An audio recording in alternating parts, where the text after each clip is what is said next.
Welcome to Sleep Theories, the channel where we explore the most intriguing and mysterious stories, blending the possible with the impossible in a calming and reflective way, perfect for unwinding and drifting off to sleep. Tonight's story takes us deep into a shadowy world of secrecy, power, and unanswered questions. What if the world's elites were meeting in secret to shape the future of the planet? What if someone accidentally stumbled into their plans? Before we dive in, I'd love to hear where you're listening from and what time it is. There's something magical about how stories connect us across time zones and places. Don't forget to subscribe to Sleep Theories if you enjoy thought-provoking tales like this one. Now, settle in, get comfortable, and let your imagination drift as we begin tonight's journey. Jake Wilder wasn't a man you'd peg as the curious type. He lived a quiet, unassuming life in the suburbs, working as a freelance videographer. His days were a mix of editing wedding videos, filming promotional content for small businesses, and the occasional passion project. It wasn't glamorous, but it paid the bills, and Jake liked the freedom that came with it. He didn't need excitement or intrigue. His life was simple, predictable, and most importantly, safe. Jake's routine was one of steady monotony, and he preferred it that way. He enjoyed the hum of his editing software late into the evening, the predictable satisfaction of piecing together footage until it became a polished narrative. His small apartment was a reflection of his orderly world. Shelves neatly lined with camera equipment, stacks of meticulously labelled hard drives, and a corkboard above his desk cluttered with sticky notes about deadlines and client requests. Life wasn't thrilling, but it was his, and it was under control. But all of that changed one fateful weekend in early spring. Jake had been hired to film a corporate retreat at a luxury hotel tucked away in the mountains. These types of gigs had become a staple of his workload. Simple, well-paying assignments that didn't ask too much of him. His job was to capture team-building exercises, keynote speeches, and a few candid moments that could later be used in promotional materials. It was the kind of work that didn't require much creativity, but it was easy money. And in Jake's world, easy money was a good thing. The email with the job details had come a week earlier, sent by an event planning company he'd worked with a handful of times before. The instructions were simple: arrive Friday morning, set up, and be ready to start filming by noon. Meals and accommodations would be provided, along with a generous day rate that made the 2-hour drive worth it. Jake hadn't hesitated to accept. The event sounded routine, and the chance to spend a few days in a mountain resort, even if he was working, was a welcome change from his cramped apartment. When he arrived at the hotel, he was immediately struck by its grandeur. The building was a sprawling, opulent estate, its architecture reminiscent of an old-world European castle, with towering spires and ivy-covered stone walls. The driveway was lined with neatly trimmed hedges, and the valet attendants moved swiftly between the luxury cars pulling in and out of the circular drive. It was the kind of place that radiated exclusivity, and Jake couldn't help but feel a little out of place in his beat-up sedan. Still, he was used to navigating high-end events, and he approached the assignment with his usual professionalism. Jake parked in the designated staff lot, and carried his equipment through a side entrance, following the directions he'd been given. Inside, the hotel was even more impressive. The lobby was a symphony of marble and crystal, with a grand chandelier hanging from the vaulted ceiling, and a fireplace crackling warmly at one end. The air smelled faintly of fresh flowers and polished wood, and a soft classical melody played in the background. Jake checked in with the event coordinator, a brisk but polite woman named Lauren, who handed him a detailed schedule and pointed him toward the conference hall where the first session would take place. "We'll need a mix of wide shots and close-ups," she said, barely pausing as she scanned her clipboard. "The CEO will be speaking this afternoon, so make sure you're set up early. We don't want any hiccups." Jake nodded, already mentally planning his setup. He wheeled his equipment cases through the halls, taking note of the layout and making mental notes about lighting and angles. The hallways were wide and impeccably clean, the kind of place where even the smallest detail seemed deliberate. He passed other staff members setting up tables, arranging floral centerpieces, and adjusting the positions of chairs. Everyone moved with a sense of urgency but also precision, as though they'd done this 100 times before. The conference hall itself was massive, with floor-to-ceiling windows that offered a breathtaking view of the surrounding forest. Jake took a moment to appreciate the scenery before getting to work. He set up his camera on a tripod near the back of the room, ensuring he had a clear view of the stage and the audience. He adjusted the lighting, tested the audio levels, and double-checked his backup equipment, a habit he'd developed after too many near disasters early in his career. The morning passed quickly as Jake captured establishing shots of the hotel and its grounds.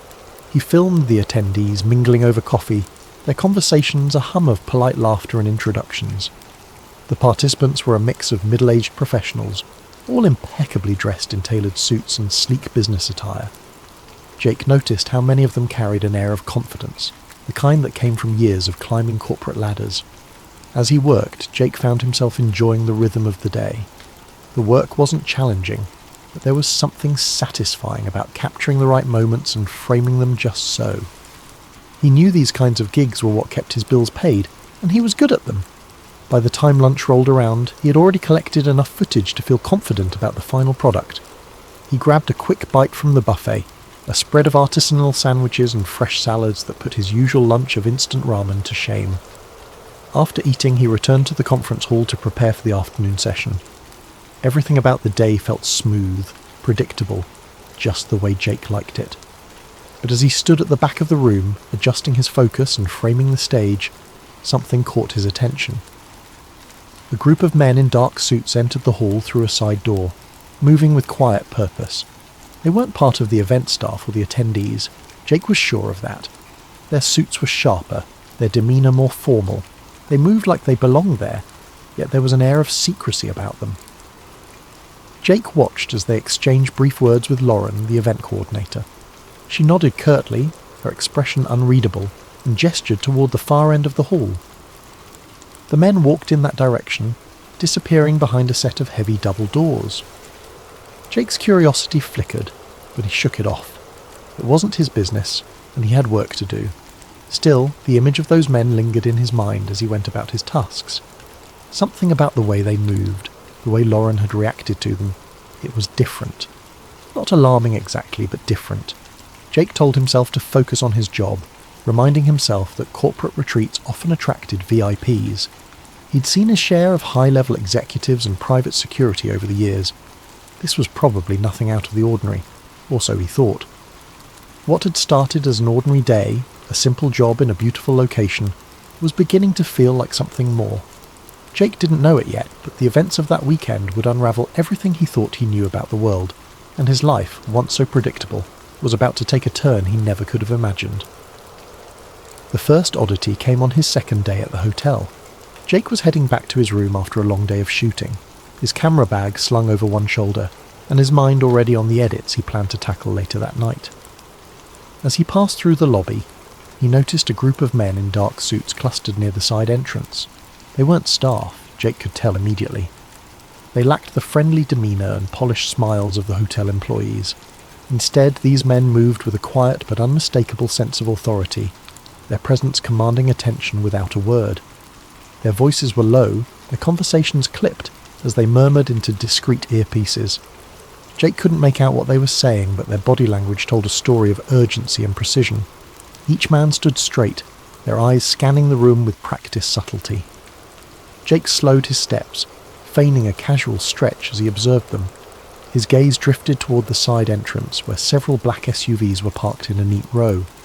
The vehicles were unmarked, their windows tinted so dark they reflected the towering pine trees outside like polished obsidian. Jake's curiosity flickered to life.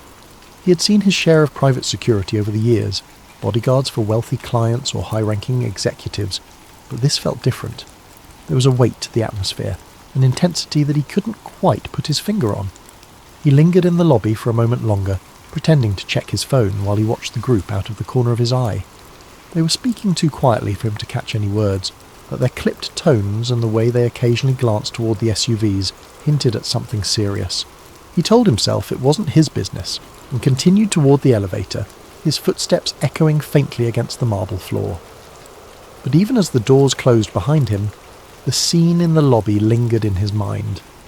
Who were those men? And what kind of event required such heavy-handed security? The following day, Jake's suspicions grew. It began subtly, with the arrival of a new group of guests in the late morning. He was setting up his equipment in one of the conference rooms when he noticed them entering through a side hallway. There were about a dozen of them, men and women alike, each impeccably dressed in tailored suits and designer shoes. They walked in pairs, their movements purposeful, their voices hushed. Jake couldn't hear what they were saying, but the tension in their interactions was palpable. They weren't laughing or making small talk like the other attendees. Instead, they exchanged glances that seemed loaded with unspoken meaning. Jake stepped behind his tripod, using it as a cover to watch them more closely. He noticed small details that made his pulse quicken. The way some of them carried slim, leather-bound portfolios, their hands clutching them tightly as though they contained something invaluable. Others had briefcases or messenger bags, their edges worn but meticulously clean. They moved as a unit, their pace synchronized, as if they had done this 100 times before. His gaze followed them as they disappeared through a set of heavy double doors near the back of the conference wing. The doors bore no signs or markings, just a keypad and a small circular camera mounted above. Jake hadn't noticed that section of the building before, and the sight of it sent a faint ripple of unease through him. What kind of meeting required such secrecy? And why weren't these people listed on the event schedule? As the day went on, more arrivals trickled in. Jake noticed the same patterns. Muted conversations, guarded expressions, and an almost palpable air of importance. He spotted a woman in her early 40s, her hair perfectly styled, wearing a navy suit that screamed custom tailoring. She clutched a small tablet to her chest as she spoke in low tones to a man who looked to be in his 60s, his silver hair combed neatly back. They exchanged only a few words before the man glanced around, his eyes darting across the room as if checking for eavesdroppers. Jake instinctively turned his head, pretending to focus on adjusting a lens. The same SUVs were still parked outside when he stepped out to grab a quick lunch. He lingered near the entrance, pretending to check his phone as he observed the drivers. They were all dressed in identical black suits, their faces expressionless as they stood near the vehicles. One of them leaned against the hood of an SUV, his earpiece glinting faintly in the sunlight. Jake couldn't shake the feeling that their presence was more than just precautionary. It was deliberate, calculated. By the evening, the hotel's atmosphere had shifted entirely. The once relaxed ambiance of a corporate retreat had been replaced by something more subdued, almost heavy. Jake noticed staff members moving with more urgency, their conversations shorter, their expressions tight. Even Lauren, the ever-composed event coordinator, seemed on edge.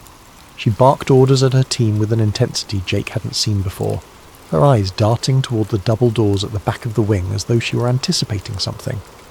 Jake's curiosity was no longer a flicker. It was a flame. He had spent years honing his observational skills as a videographer, noticing the smallest details to capture the perfect shot. And what he was noticing now didn't add up. The guests, the security, the unmarked SUVs, it all pointed to something far bigger than a corporate retreat. But what? He didn't have an answer, and the lack of one only made him more determined to find out. As he headed back to his room that night, his thoughts raced. Jake wasn't the type to chase mysteries or seek out danger, but something about this felt too significant to ignore. He knew he should let it go, focus on his job and avoid stirring up trouble, but as he passed the silent, shadowed hallway leading to the unmarked doors, he couldn't shake the feeling that he was standing at the edge of something monumental, something that could change everything. Later that evening, as Jake reviewed his footage in his room, there was a knock on his door. It was one of the hotel staff, a nervous-looking man who handed Jake an envelope and said, "There's been a slight change in plans. The client requests that you avoid filming in certain areas tomorrow." The staff member pointed to a highlighted section on a map of the hotel, a part Jake hadn't yet explored. Jake frowned as the man hurried away. The restricted area wasn't near any of the planned events for the retreat, which only made the restriction more curious. That night, unable to sleep, Jake's curiosity got the better of him. He grabbed his camera and decided to take a walk. The hotel was quiet, its grand hallways illuminated by soft golden light. He wandered toward the restricted area, telling himself he just wanted to see what all the fuss was about. He wasn't planning to film, just a quick look and then back to bed. When he reached the cordoned-off wing, he noticed two security guards stationed at a set of double doors. They were chatting in low voices, their posture relaxed. Jake lingered in the shadows, debating whether to turn back, when one of the guards got a call on his radio. The other followed him down the hall, leaving the entrance momentarily unguarded. Jake's pulse quickened. This was his chance. He slipped through the doors, moving as quietly as he could. The corridor beyond was dimly lit, the air cooler, almost sterile. He passed several empty conference rooms before he heard it, a low hum of voices coming from a room at the end of the hall. He crept closer, pressing himself against the wall as he approached the partially open door. What he saw made his breath catch. Inside was a large conference room, its walls lined with ornate wood panelling.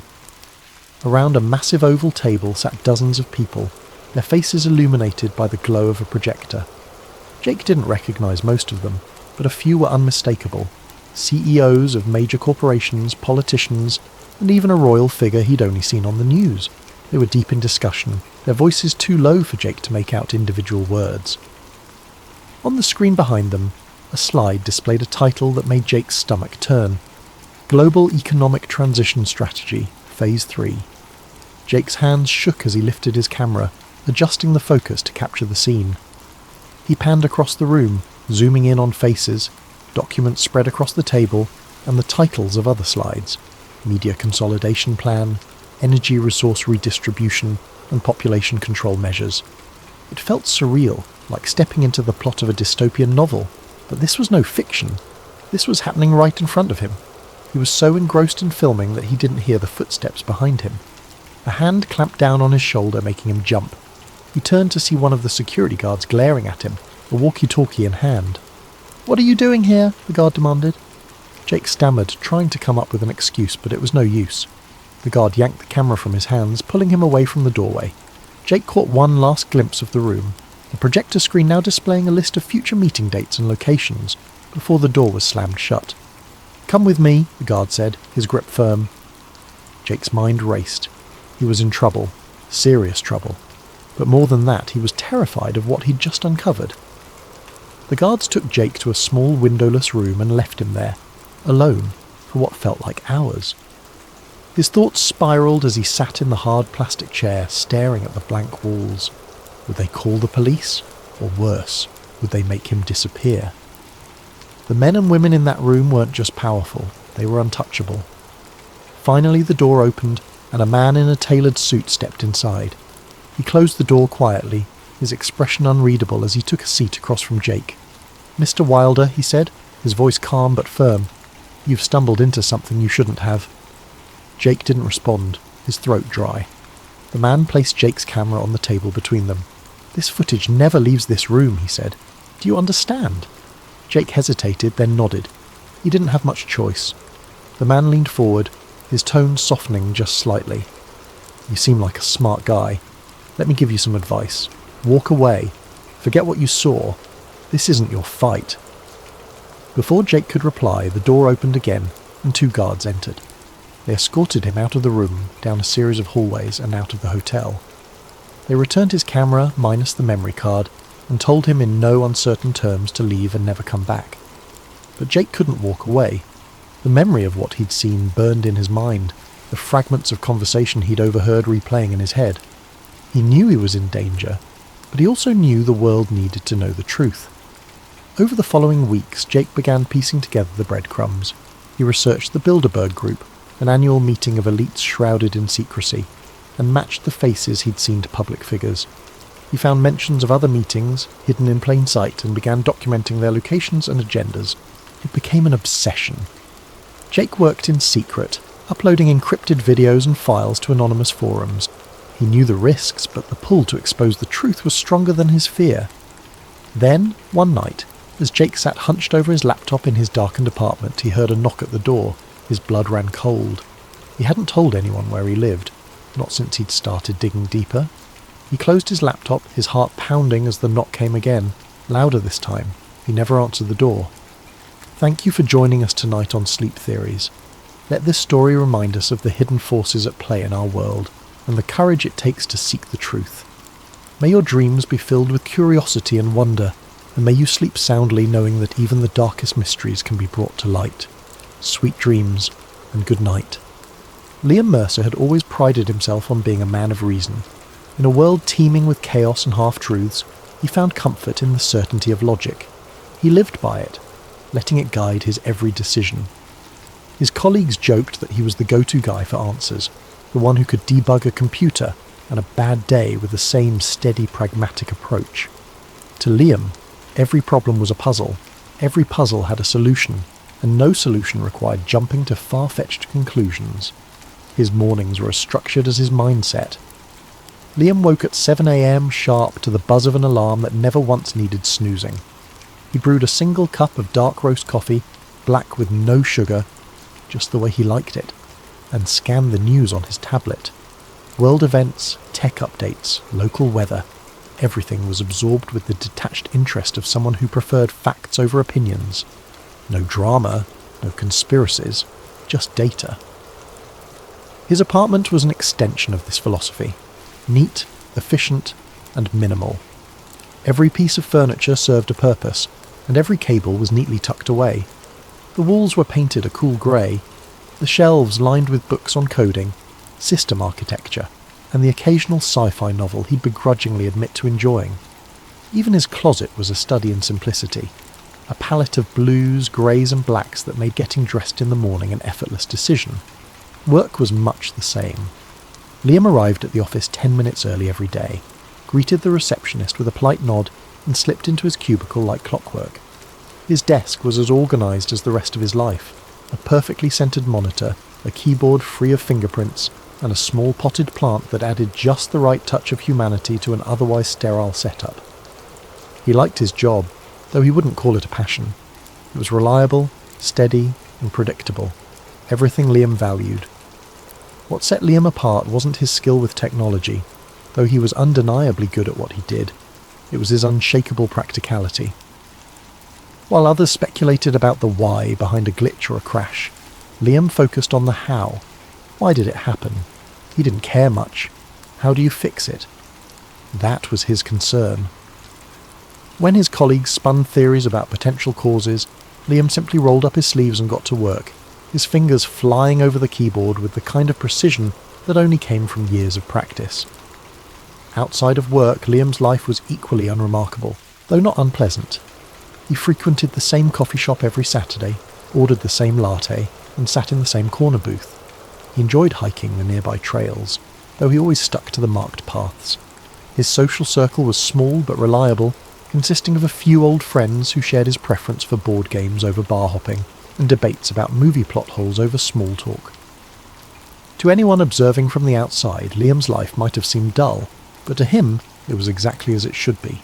He didn't crave adventure or intrigue, he didn't need the thrill of the unknown, his world was orderly, his days predictable, and he liked it that way. If there was one thing Liam disliked, it was chaos, anything that disrupted the carefully constructed rhythm of his life, and that's why the events that followed were so profoundly unsettling. Liam Mercer was a man who believed in the tangible, the explainable and the logical, but as he would soon discover, not everything in life could be so neatly categorised. Sometimes the answers defied explanation, and the questions were bigger than he ever imagined.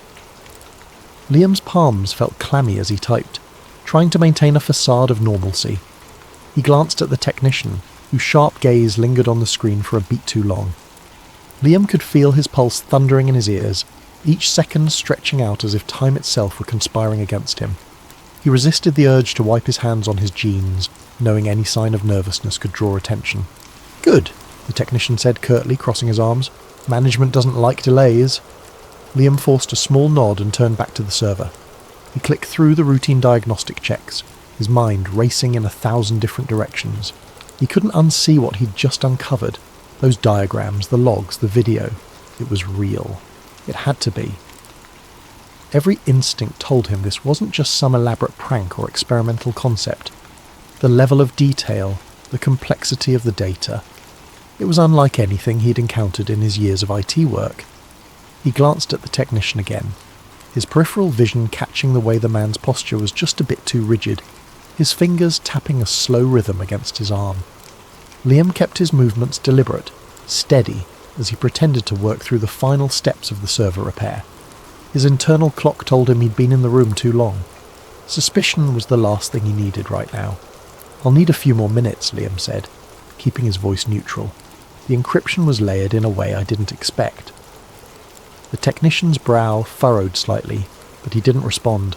Instead, he leaned against the doorframe, his watchful eyes never leaving Liam.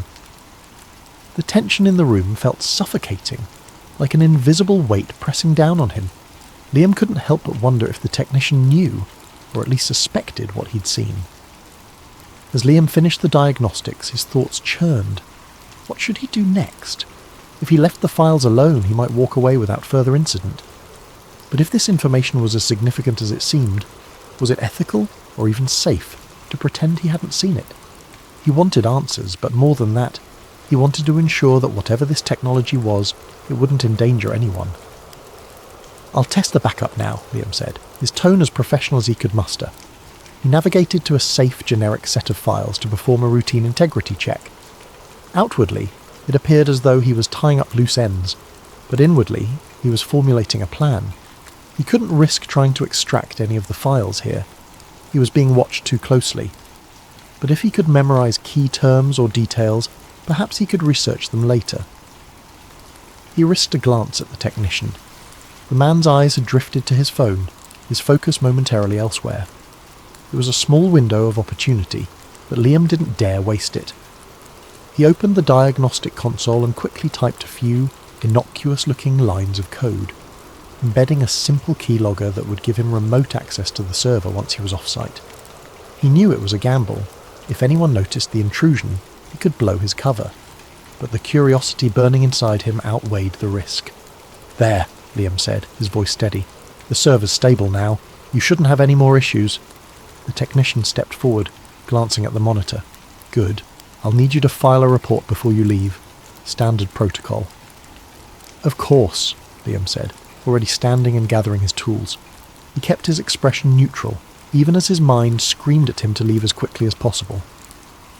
The technician escorted him to a small office where he was handed a clipboard with a form to fill out. The questions were standard: details of the issue, steps taken to resolve it, and confirmation of the server's restored functionality. Liam filled it out meticulously, careful not to let his handwriting betray his nerves. When he handed it back, the technician skimmed it briefly before giving a curt nod. "You're clear to go," he said, gesturing toward the exit. Liam forced a smile. "Thanks, let me know if anything else comes up." The walk back through the building felt interminable.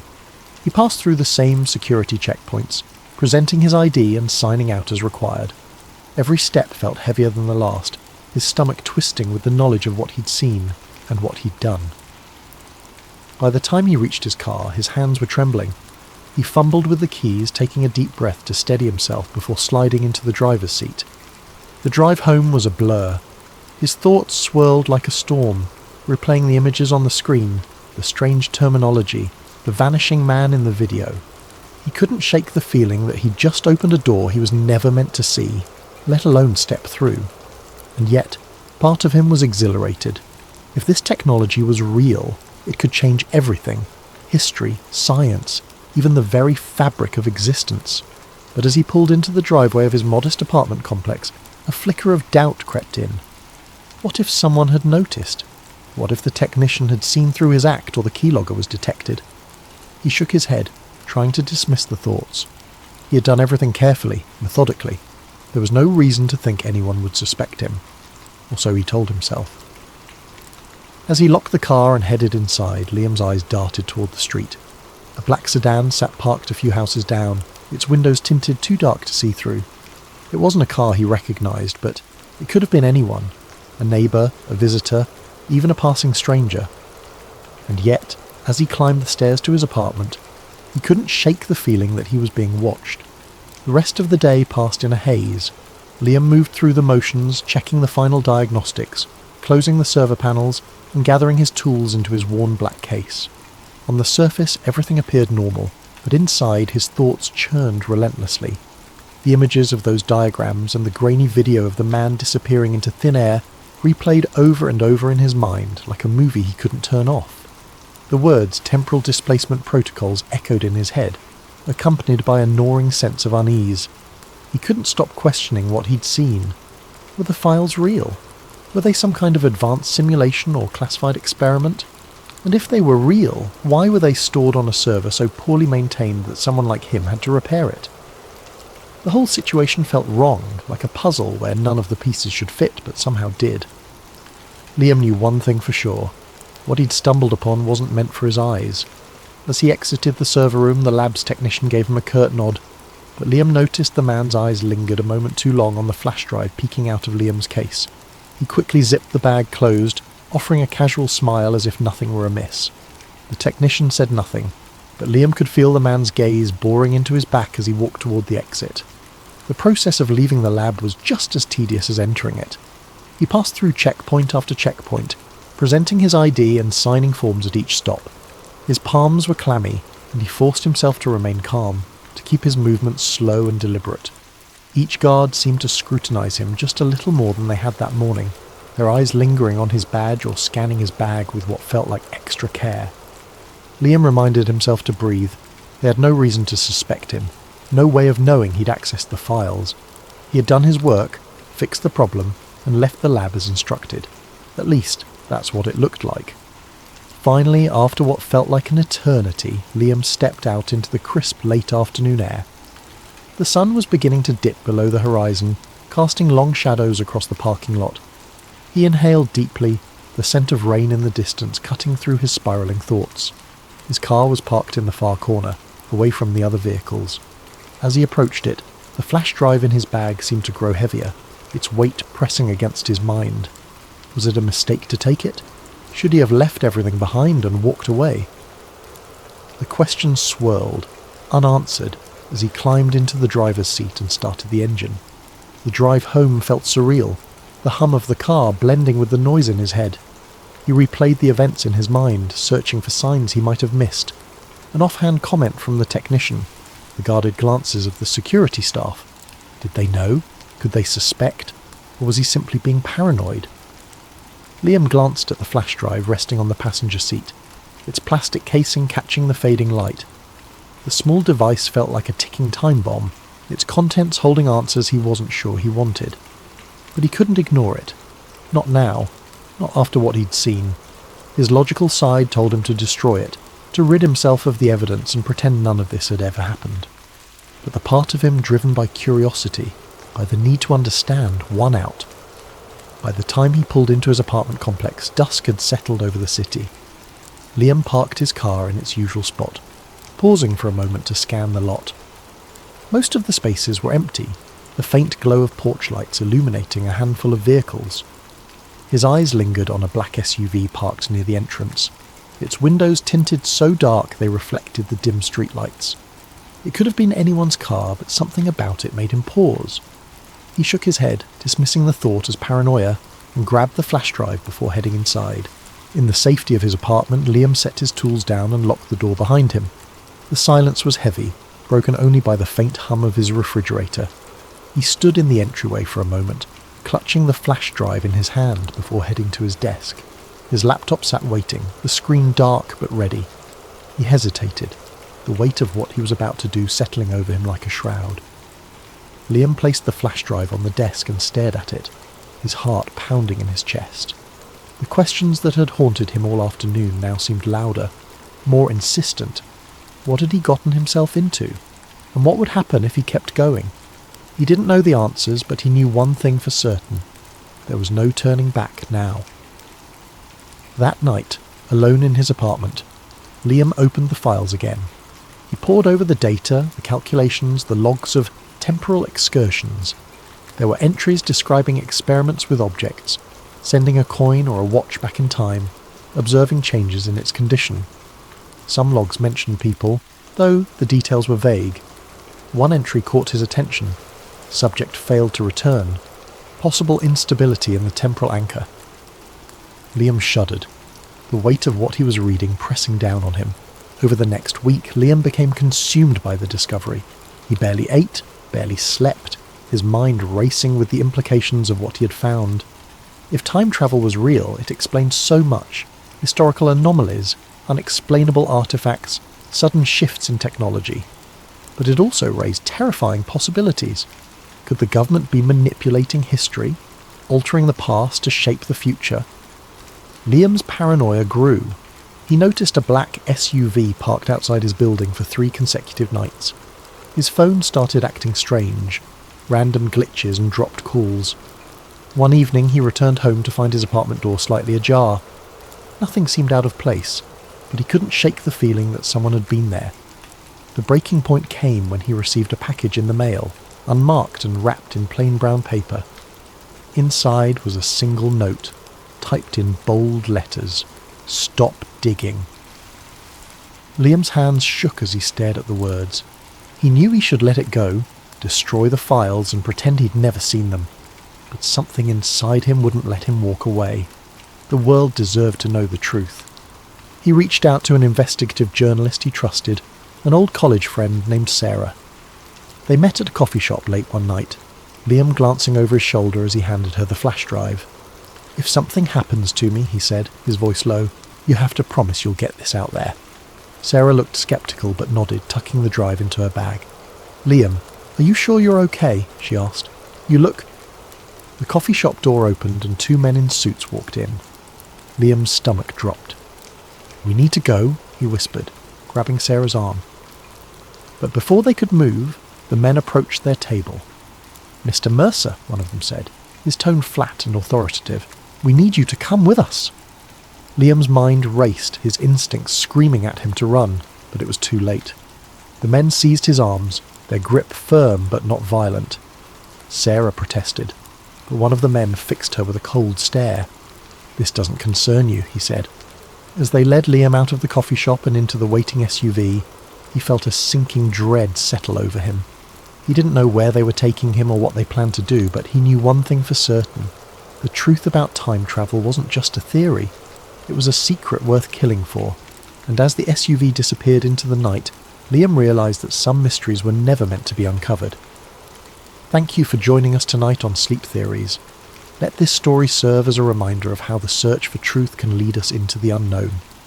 May you drift off with a sense of wonder and curiosity, and may your dreams take you to places where time itself unfolds. Sleep well and sweet dreams.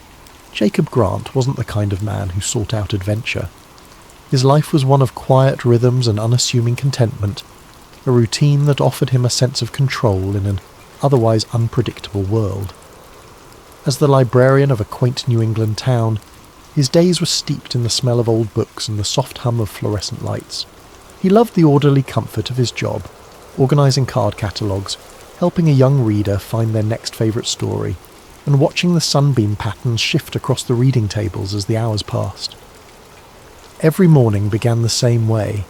Jacob would wake at precisely 6:30 a.m, brew a pot of coffee, and retrieve the local paper from the front porch of his small, weathered home. He found a certain solace in the rustling of the pages, the way the ink stained his fingers, and the familiar cadence of small-town headlines. A local charity drive, the annual Fall Festival, a feature on Mrs. Patterson's award-winning garden. He read every article, not because he was particularly invested, but because it was part of the ritual, a tether to the predictable. Afternoons were spent among the towering shelves of the library, a building as old and storied as the books it housed. Jacob knew every corner of the place, the creak in the third step of the back staircase, the spot where the afternoon sun hit the stained glass window just right, the faint scent of mildew in the history section. He had worked there for over a decade and felt a sense of quiet pride in his role as the town's unofficial gatekeeper of knowledge. The library was more than his workplace, it was his sanctuary. The soft murmur of patrons, the rhythmic clatter of the card catalogue drawers, and the occasional distant thud of a book being reshelved created a symphony of sounds that Jacob found deeply comforting. It was a place where time seemed to slow, where the chaos of the outside world could be left at the door. Jacob took great pleasure in guiding patrons through the labyrinth of stories, often recommending books he himself had loved. His eyes would light up as he described a plot twist or a particularly poetic passage, and for those brief moments his quiet demeanour would bloom into enthusiasm. Evenings were his time to unwind.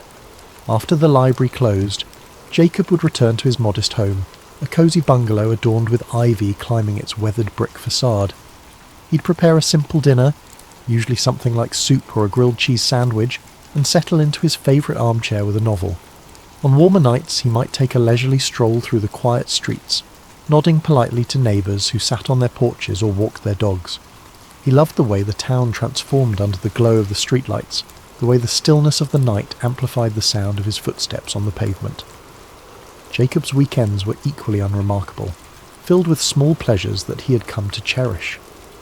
A Saturday morning visit to the farmer's market for fresh produce, an afternoon spent tinkering with the old clock in his living room, a hobby he had picked up from his late grandfather. Sundays were for church, not out of deep religious conviction, but because he enjoyed the sense of community and the familiar rhythm of the service. He wasn't lonely, not exactly. Jacob had friends, though his relationships were more cordial than close.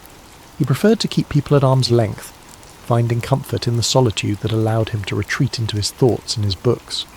He was the kind of man who blended into the background, who was known but not truly known, a reliable fixture in the town but never the centre of its stories. And yet there was a part of Jacob that yearned for something more, though he rarely acknowledged it. Sometimes as he walked through the quiet town or shelved books in the library, he felt a faint tug of curiosity, a whisper of longing for something beyond the predictable. It wasn't dissatisfaction exactly, but an itch he couldn't quite scratch, a sense that there might be more to the world than the comfortable bubble he'd built for himself. Jacob didn't think of himself as the adventurous type. He didn't chase after excitement or seek out the unknown. But life has a way of finding you when you least expect it, of pulling you into the extraordinary when you're content to remain in the ordinary. Jacob Grant's quiet, predictable life was about to be turned upside down, and he had no idea how much everything was about to change. It began on a chilly autumn afternoon. The air was crisp, the kind that made the leaves crunch underfoot as Jacob walked to work. He had always loved the quiet charm of his town, with its cobblestone streets and ivy-covered buildings. It was the kind of place where everyone knew everyone else, where secrets were few and far between, or so he thought. That day, as he arrived at the library, he found a small, unmarked package sitting on the steps. It was plain, wrapped in brown paper with no return address, and his name was scrawled across it in uneven handwriting. Frowning, Jacob picked it up, his fingers brushing against the coarse paper. He assumed it was a donation. People often dropped off books for the library, but something about this package felt different. Curiosity burned brighter than caution as Jacob carefully carried the package to the library's back office, a dimly lit room cluttered with forgotten tomes and dusty archives. The quiet hum of the building seemed to amplify his unease as he set the package on the desk, the weight of it sending an unexplainable chill through him. His hands trembled slightly as he peeled back the brown paper wrapping, revealing a worn leather-bound notebook. Its age was evident, the edges frayed, the leather cracked in places. The faint outline of an eagle clutching an unfamiliar insignia was embossed on the cover, faded but unmistakably deliberate. It wasn't any symbol Jacob had seen before, and its presence seemed to carry an unspoken gravity. Tucked into the front of the notebook was a folded piece of paper. The words scrawled across it in bold, uneven letters sent a shiver down his spine. "Do not ignore this." Jacob stared at the message for a long moment, his breath shallow. His first instinct was to laugh it off, to tell himself it was some elaborate prank. But there was something about the notebook, its weight, its smell, the tangible history that radiated from it, that made the warning impossible to dismiss. Taking a steadying breath, he unfolded the notebook's brittle cover and began flipping through its pages. What greeted him was a chaotic maze of handwritten notes, precise diagrams, and what appeared to be official documents. The handwriting varied in style and intensity, some pages neatly scripted, others frantic and scrawled as though written in haste. Many of the documents bore stamps and seals. Top secret, classified, and eyes only were repeated throughout. Jacob felt his pulse quicken. These weren't the kind of words you found in old notebooks left lying around. As he scanned the pages, certain terms leapt out at him like fragments of a dark puzzle. Operation Paperclip, V2 rockets, biological warfare research, intelligence collaboration. Diagrams of rockets and chemical compounds were interspersed with lists of names, some neatly typed, others scratched into the margins as though added later.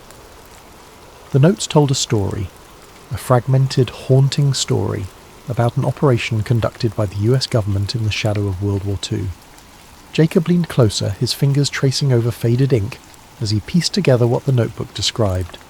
According to the notes, Operation Paperclip was a covert program orchestrated in the late 1940s. Its aim was to recruit German scientists, engineers and technicians, many of whom had worked for the Nazi regime. These men weren't just scientists, they were individuals with ties to atrocities, the architects of devastating weapons and experiments, and yet they were quietly brought to the United States to work on cutting-edge technology, their pasts swept under the rug in the name of progress. Jacob's stomach churned as he read descriptions of their contributions, the development of V-2 rockets, early missile systems, and even projects that hinted at more sinister undertakings, biological research, psychological manipulation. One name caught his attention, Wernher von Braun, a man celebrated as a hero of the US space program. Yet here, his name appeared alongside accounts of wartime rocket programs that had left devastation in their wake. The deeper Jacob delved, the more disturbing the story became. Some of the notes hinted at government cover-ups, carefully orchestrated efforts to erase the scientists' wartime affiliations from public record. There were references to fabricated employment histories, falsified immigration papers, and the relocation of families to quiet towns where their pasts would go unnoticed. The notebook detailed an intricate web of secrecy, one that stretched across continents and decades. Jacob sat back in his chair, the notebook resting in his lap. His hands felt clammy and his mind raced with questions. Was this real? Could it possibly be true? The seals and signatures, the painstakingly detailed diagrams, they all seemed genuine.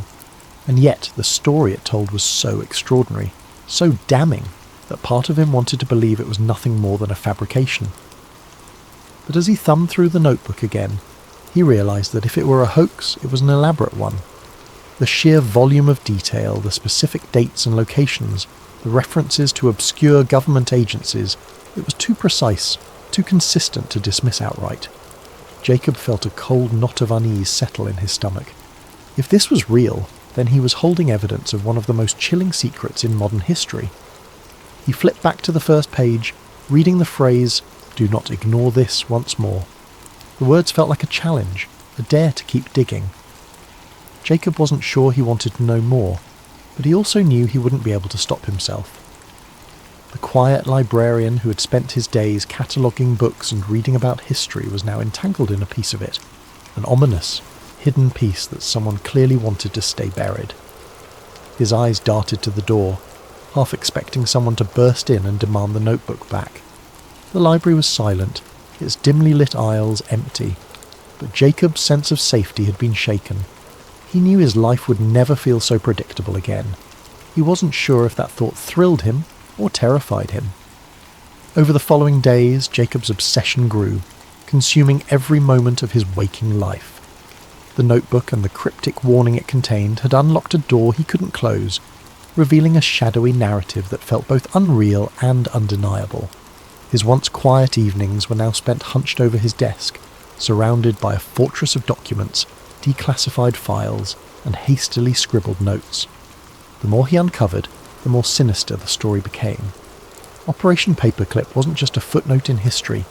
It was a sprawling operation, intricately linked to the Cold War arms race, the dawn of space exploration, and the rise of clandestine government power. Jacob felt a mix of awe and horror as he pieced together the connections. The very men whose names were etched in history as pioneers of rocketry and aviation had also been architects of wartime atrocities. The realization left a sour taste in his mouth. Wernher von Braun, the charismatic face of NASA's Apollo program, had overseen the development of the V-2 rockets used to devastate London during the war. Arthur Rudolph, a celebrated figure in American aerospace engineering, had managed the construction of those rockets in underground factories manned by slave labour.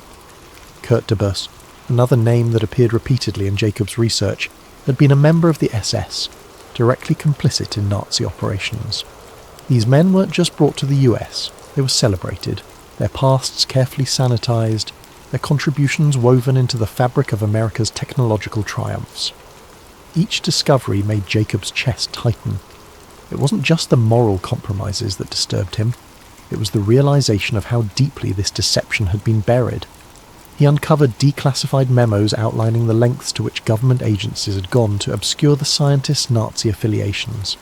Employment records were falsified, public statements choreographed, and media narratives shaped to portray these men as heroes rather than war criminals.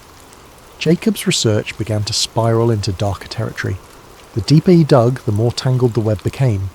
He found references to other classified projects connected to Paperclip, projects with vague, ominous names like Operation Bluebird and MK Ultra. These weren't just scientific endeavours, they were experiments in psychological manipulation, mind control and chemical warfare. The implications were staggering. How much of what he thought he knew about post-war America had been carefully constructed lies? And then there was the black sedan. At first, Jacob had dismissed it as coincidence, a neighbour's visitor perhaps, or a passing delivery driver. But as the days went on, the car's presence became harder to ignore. It appeared at odd hours, parked across the street or a few houses down, its dark windows impenetrable. Sometimes he thought he saw movement inside, a faint flicker of a shadow shifting in the driver's seat, but every time he tried to approach, the car would start up and drive away. Jacob's unease turned to paranoia. He began checking his locks twice, then 3 times before going to bed. He closed the curtains earlier each evening, afraid of what, or who, might be watching from the street. His nights became restless, haunted by the voice on the phone and the suffocating sense that he was being monitored. Despite his growing fear, Jacob couldn't stop. If anything, the warning only fueled his determination. Someone wanted him to stop digging, which meant he was onto something important. He dove deeper into government archives, poring over obscure academic papers and forgotten journalistic exposés. He even began visiting the homes of retired academics and journalists, trying to piece together the fragments of suppressed stories. During one such visit, he met an elderly man named Howard, a former investigative journalist who had spent decades trying to uncover the truth about Operation Paperclip. Howard's frail hands trembled as he sifted through a box of old notes and clippings. "I tried," he said, his voice barely a whisper. "I tried to tell the story, but no one wanted to hear it. The government silences people like us." Jacob's heart sank as Howard described the intimidation tactics he had faced. Anonymous threats, financial ruin, even the mysterious disappearance of colleagues. "They'll come for you too," Howard warned, his sunken eyes locking onto Jacob's. "If you've gotten this far, you've already crossed the line." Jacob left Howard's house feeling both validated and terrified. The old man's warnings echoed in his mind as he drove home, his knuckles white on the steering wheel. Was he being reckless? Was the truth worth the risk? That night the phone rang again. Jacob hesitated before answering, his hand hovering over the receiver as dread coiled in his chest. Finally he picked up, his voice trembling. "Hello?" This time the voice was clear and unmistakably human. "You've gone too far, Mr. Grant," the caller said, their tone flat and emotionless. "We won't warn you again." The line went dead. Jacob stared at the phone in his hand, his heart pounding in his ears. He had never given his name to anyone connected to his research.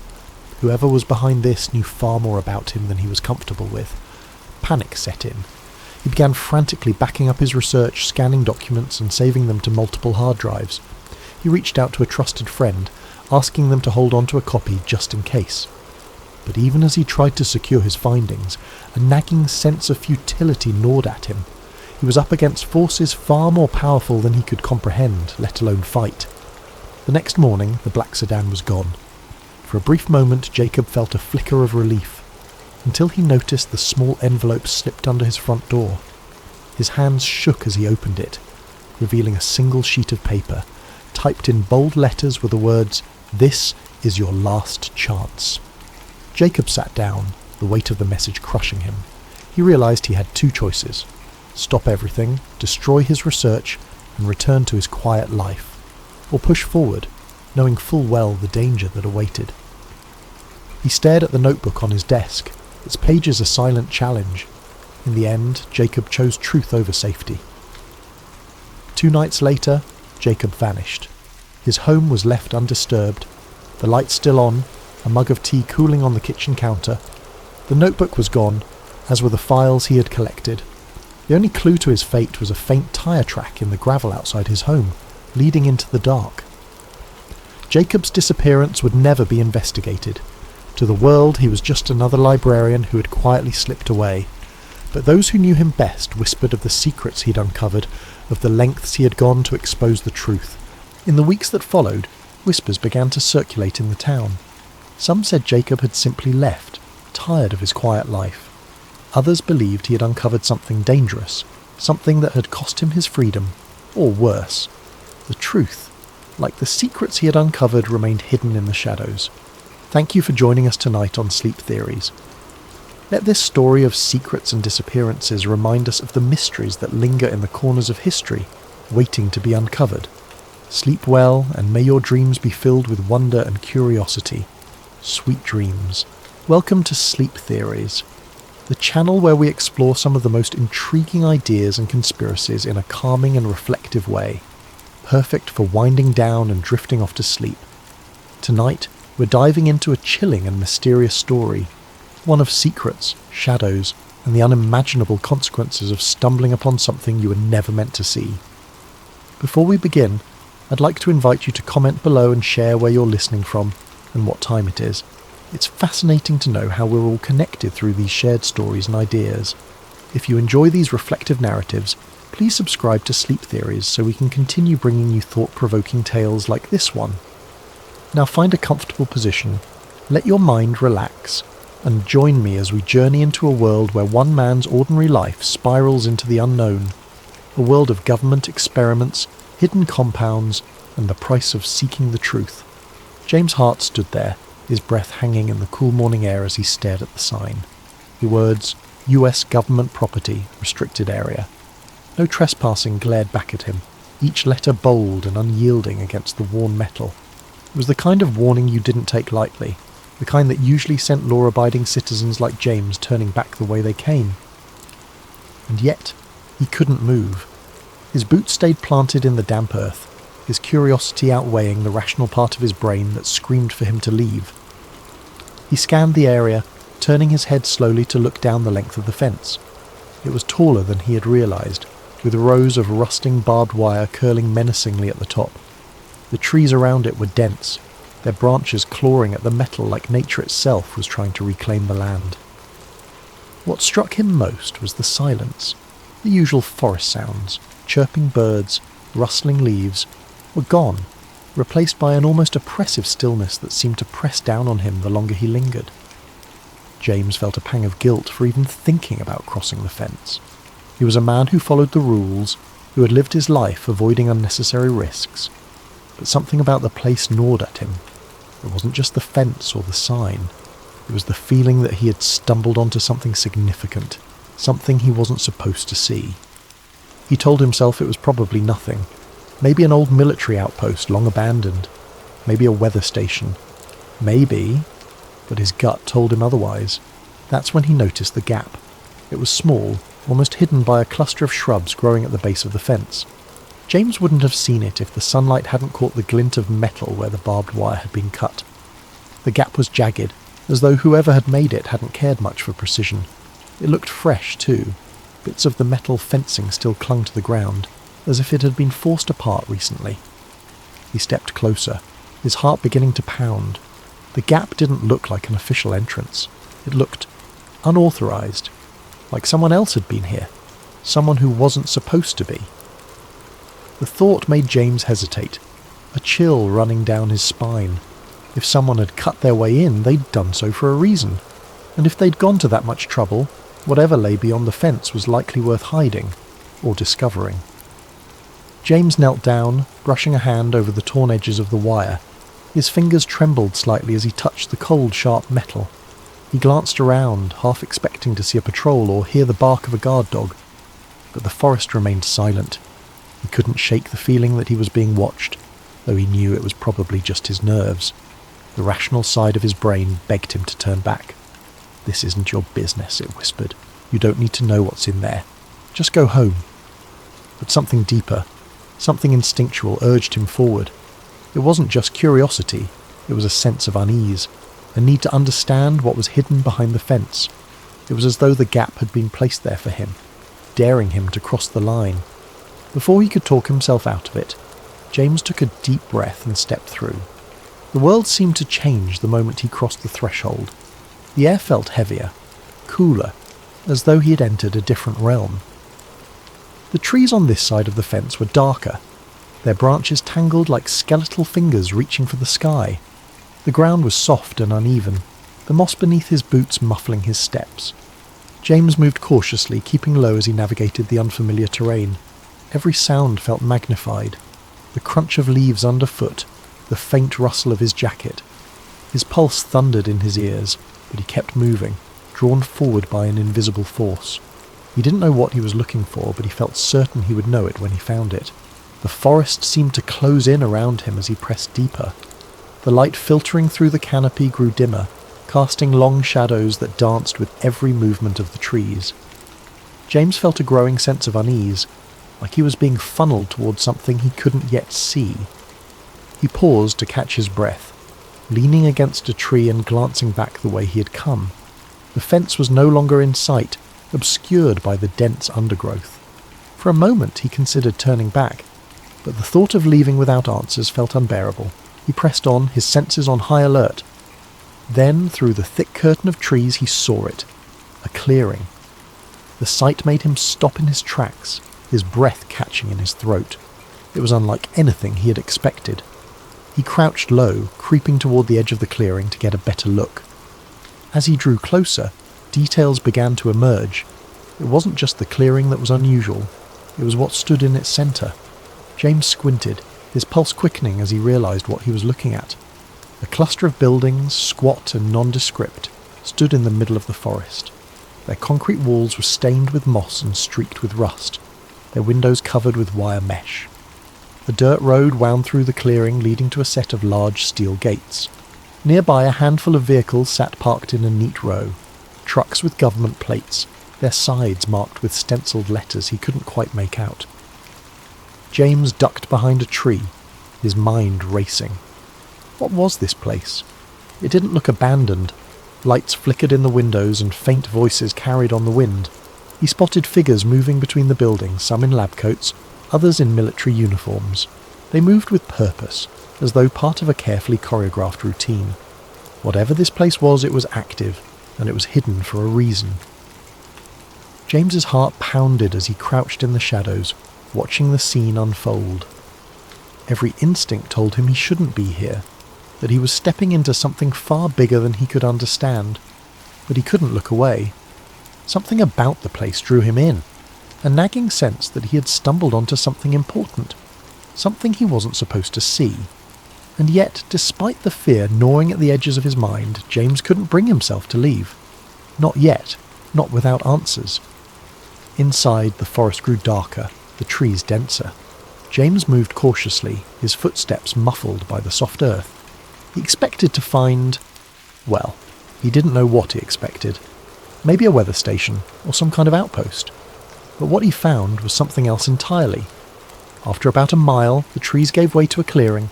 In the centre stood a cluster of nondescript buildings, their concrete walls stained with moss and grime. A few trucks were parked nearby, their tyres caked with mud. The place looked abandoned, but as James got closer, he realised it wasn't. Lights flickered behind the windows and faint voices carried on the wind.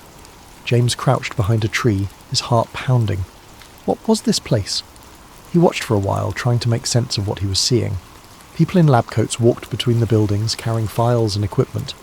Soldiers patrolled the perimeter, their rifles slung casually over their shoulders.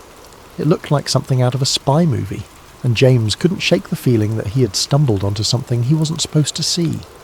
That night, James couldn't sleep. The events of the day replayed endlessly in his mind, the scene at the facility refusing to fade into the background. Every time he closed his eyes, he saw the soldiers again, their movements precise, their presence unnervingly authoritative. Research facilities didn't have armed guards, especially not in the middle of nowhere, and certainly not guards who seemed so vigilant, so ready for trouble. He tossed and turned, trying to rationalise what he'd seen. Maybe it was a military outpost, some kind of training site or a storage depot for sensitive equipment. But that didn't explain the secrecy, the barbed wire fence, or the sense of isolation.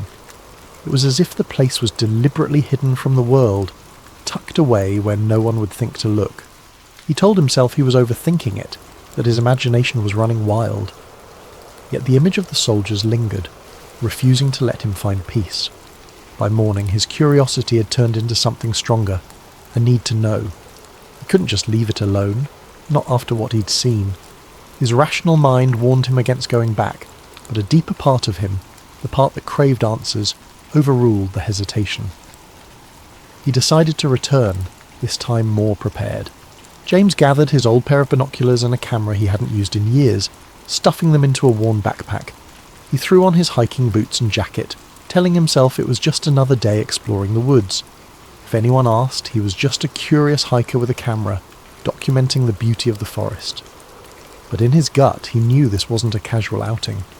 He was crossing a line, stepping further into something he didn't fully understand.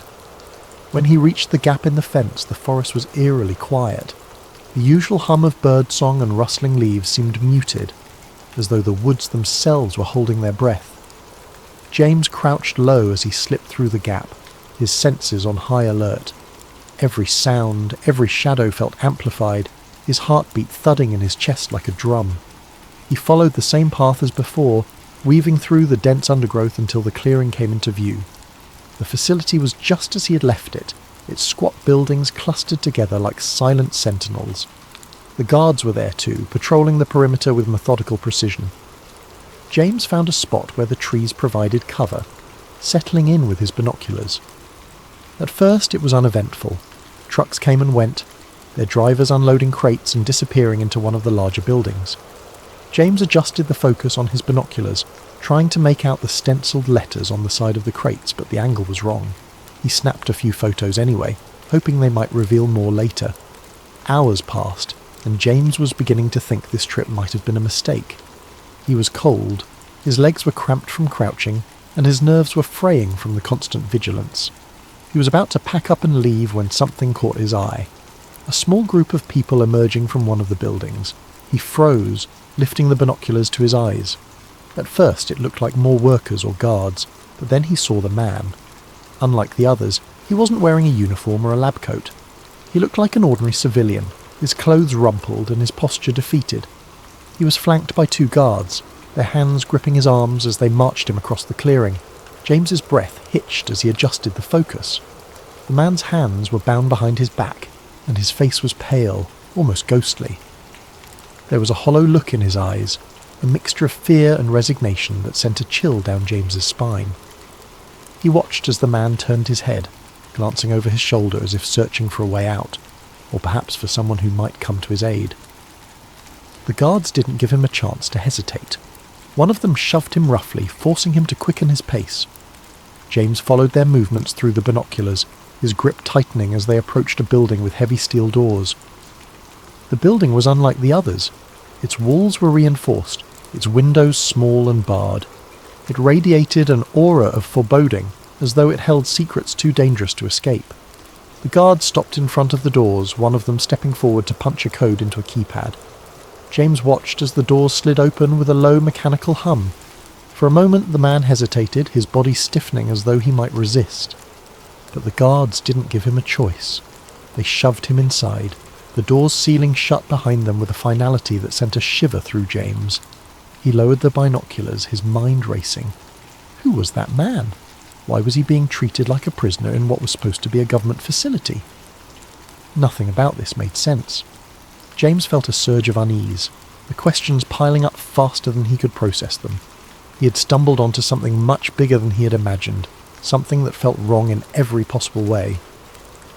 He debated leaving, retreating to the safety of his normal life. But as he crouched there in the shadows, watching the facility from a distance, he knew he couldn't walk away. Not yet. Not without answers. James's stomach turned. Whatever was happening here, it wasn't normal. He knew he should leave it alone, but he couldn't. He spent the next week digging for information, searching the internet for any mention of a government facility near his town. He found nothing. No maps, no records, not even a rumour. But James wasn't ready to give up. The questions gnawed at him, consuming his thoughts and erasing the boundaries of his once quiet life.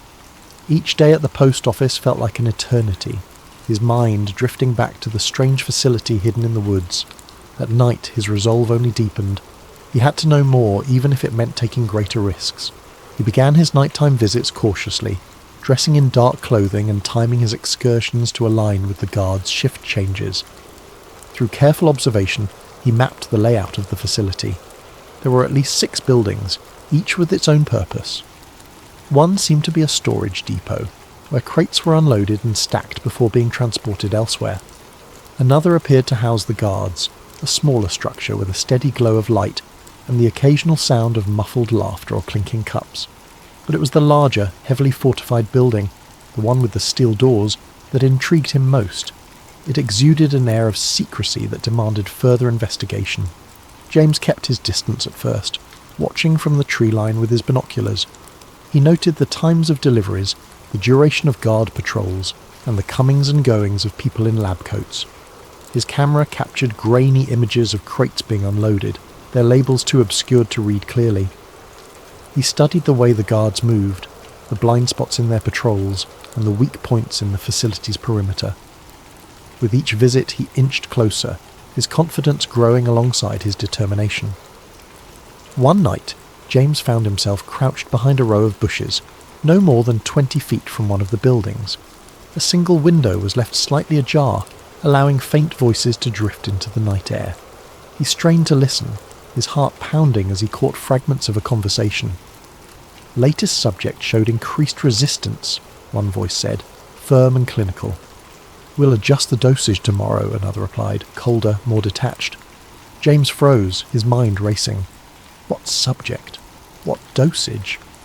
He pressed himself closer to the ground, his ears straining to catch more. Erasure protocols need to be flawless. We can't afford another incident. The words sent a chill down his spine. Erasure protocols? What could that mean? He had heard enough whispers of government experiments in the past to know this wasn't ordinary research. He remained still until the voices faded, replaced by the hum of machinery and the distant chirping of crickets. Emboldened by what he'd overheard, James returned night after night, slipping closer to the facility. He began to piece together a troubling narrative, one small fragment at a time. On one of his visits, he managed to slip into the shadows of an open loading dock, hiding behind stacks of crates as workers moved about. The crates were marked with cryptic codes, but a few bore labels that made his stomach drop. Test Compound 47A, Behavioral Protocols, Cognitive Analysis. As the workers left, their voices echoed faintly in the cavernous space. James crouched low, his camera forgotten as he strained to listen. Dr. Reinhardt wants the new batch prepped by Monday. Has Subject 18 stabilised yet? Not after the last round. They're talking full sedation this time. The words painted a grim picture. James felt his pulse quicken as he realised the scale of what he was uncovering. These weren't just experiments. They were human experiments.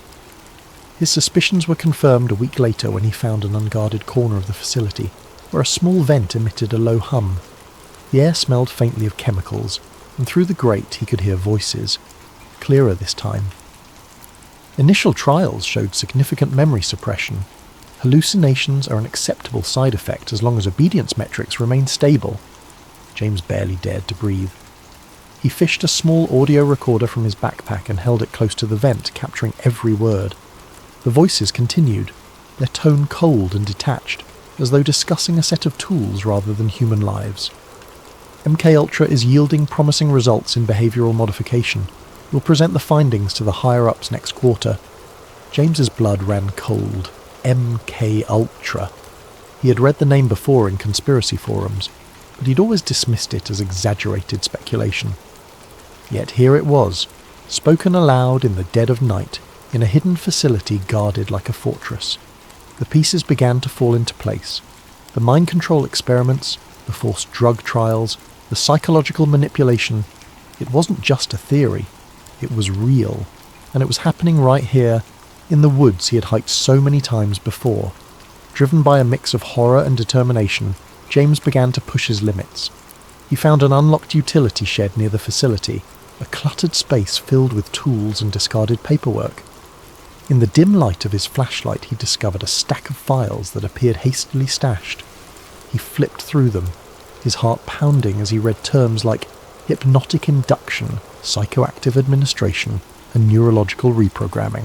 One file stood out. It contained a list of names, some crossed out, others annotated with cryptic notes. One name was circled with the words Phase 3, Complete Erasure, scrawled in the margins. James stared at the page, his hands trembling. These weren't just experiments. They were controlling people, erasing their memories, turning them into... what? He didn't know, but the implications were too terrible to ignore. It wasn't long before James became a regular visitor to the facility, slipping past guards and documenting everything he could. He sketched crude maps, took photos of documents and buildings, and recorded snippets of conversations. Each night he returned home with more evidence, his small apartment becoming a chaotic archive of secrets. But the closer he got to the truth, the more the weight of his discovery began to press down on him. He knew he was walking a dangerous line. The facility was guarded for a reason, and the people running it clearly had no intention of letting their secrets escape. Yet James couldn't stop. He was driven by a need to expose what he'd found, to pull back the curtain on a conspiracy that had remained hidden for too long. He didn't know it yet, but his time was running out. But James made a mistake. On his final visit to the mysterious facility, James's growing confidence got the better of him. It was late, the forest cloaked in the thick silence of the night. He had planned this visit meticulously, timing his movements with the guards' rotations and using every shortcut he'd learned over weeks of careful observation. This time, he was determined to get inside the main building, the one with the steel doors and faint flickering lights that seemed to pulse with a sinister rhythm. He slipped through the gap in the fence as he had done before, his heart pounding in his chest. Armed with a flashlight, a notebook and a new camera, James crept closer to the structure. As he approached the building, he noticed a delivery truck parked near the loading dock. Its back was open, revealing rows of metal crates with cryptic labels. He crouched low behind a stack of barrels, taking photos of the crates, hoping the camera's silent shutter wouldn't betray him. But then he heard it, a sharp crack, the unmistakable sound of a branch snapping underfoot. His body froze as the beam of a flashlight swept through the darkness, illuminating the area just feet from his hiding spot. A guard's voice broke the silence, gruff and alarmed. "Who's there?" Panic surged through James. He bolted, his boots pounding against the forest floor as he darted back toward the fence. The shouts of the guards followed him, along with the heavy thud of their boots as they pursued him. His breath came in ragged gasps, his chest burning as he pushed himself harder, faster. But the guards were trained, and they were gaining on him. He felt the impact before he saw it, a crushing weight against his side as one of the guards tackled him to the ground. His camera skittered across the dirt, landing out of reach. A second guard grabbed his arms, pinning him as he struggled. "Don't move!" one of them barked, his voice cold and commanding. James's mind raced, scrambling for an explanation, an excuse, anything that might save him. But no words came. He was yanked to his feet, his wrists bound tightly with a rough rope, and dragged toward the facility. The camera, his notebook, and any shred of evidence he'd gathered were confiscated, leaving him defenseless. Inside the compound, James was shoved into a small, dimly lit room. The walls were concrete, the air stale and suffocating. A single overhead light buzzed faintly, casting harsh shadows that seemed to dance menacingly on the walls. He sat in a metal chair, his wrists still bound, as a man in a dark suit entered the room. The man's face was expressionless, his eyes cold and calculating. "Who are you?" the man demanded, his voice sharp and clipped. James swallowed hard, his mouth dry.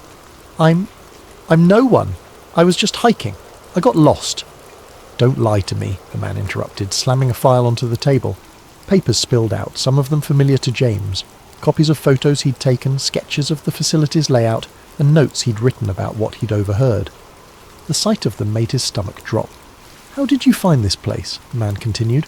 "Who else knows about it?" James stammered, trying to come up with a plausible explanation, but his mind was blank. He could feel the intensity of the man's gaze, like a spotlight boring into his very soul. "I swear I didn't tell anyone," James said, his voice trembling. "I don't even know what this place is." The man leaned in closer, his face mere inches from James's. "And you never will." Before James could respond, a guard entered the room carrying a syringe. James's eyes widened, his pulse spiking as he realized what was about to happen. "No, wait!" he shouted, struggling against the restraints, but it was no use. The needle pierced his arm, and within moments the world around him began to blur and fade. The last thing he saw was the man in the suit, his expression unreadable as darkness consumed him. When James woke up, he was lying in his own bed. At first, he thought it had all been a dream. The sunlight streaming through the window, the familiar hum of his apartment, all of it felt so ordinary, so normal. But as he sat up, his head spinning, a wave of unease washed over him. His camera was gone. So were his notes, his photos, his sketches, every piece of evidence he had painstakingly collected. Even his phone, which he had kept locked and secure, had been wiped clean. There were no messages, no photos, no browser history. It was as if the last few weeks had been erased entirely. James stumbled to the bathroom, splashing cold water on his face. But when he looked at himself in the mirror, he noticed something strange. A faint bruise on his arm, right where the needle had gone in. The sight of it sent a chill down his spine, confirming that what had happened wasn't just a bad dream. Over the following days, James tried to piece together what had happened, but his memories felt fragmented, like a puzzle with missing pieces. He could recall the facility, the guards, the files marked MK Ultra, but there was a strange emptiness in his mind, as though something had been taken from him. Every time he tried to focus on the details, his thoughts slipped away, replaced by a dull, throbbing headache. He tried to tell his story, to his friends, to anyone who would listen, but no one believed him. His friends chalked it up to stress, suggesting he take a break and get some rest. Even James began to doubt himself, wondering if the memories were real or if they had been planted there, part of some twisted experiment. When he returned to the trail where it had all begun, the facility was gone. The clearing was empty, the chain-link fence and buildings erased as if they had never existed. The only sign that anything had been there was a patch of disturbed earth, overgrown with weeds. James searched desperately for any trace, but there was nothing. As he stood in the clearing, staring at the emptiness, a sense of futility washed over him. Whatever had happened, whoever had taken him, they had erased their tracks, and part of him, with surgical precision. James knew what he had seen, what he had heard, but without evidence, without proof, the truth was as elusive as a shadow. James returned to his life, but it was no longer the same. The quiet predictability he had once cherished was gone, replaced by a gnawing paranoia. Every shadow, every flicker of movement in the corner of his eye felt like a threat. He avoided the woods, avoided conversations about conspiracy theories, and avoided questioning what had happened. But deep down, he knew the truth. Some secrets were never meant to be uncovered, and some questions once asked could never be unasked. Thank you for joining us tonight on Sleep Theories. May this story of secrets and shadows inspire you to reflect, to wonder, and to dream. Sleep well, and let your imagination carry you to places where the mysteries of the world unfold. Sweet dreams. It was a quiet evening when Sarah first stumbled upon the conspiracy. She had been scrolling through her favourite discussion forum, a digital refuge where people from all walks of life shared their curiosity about unsolved mysteries, historical enigmas, and the occasional wild theory. Most nights, the topics were light-hearted. Discussions about famous heists, the existence of extraterrestrial life, or theories about vanished civilizations. These were Sarah's guilty pleasures, a chance to escape the mundane rhythm of her life. But that particular night, a single thread stopped her mid-scroll. Its title, written in bold letters, read, "The Illuminati, Hiding in Plain Sight." Her curiosity piqued. Sarah clicked on the thread, not expecting much. The Illuminati. Of course, she'd heard the term before. Who hadn't?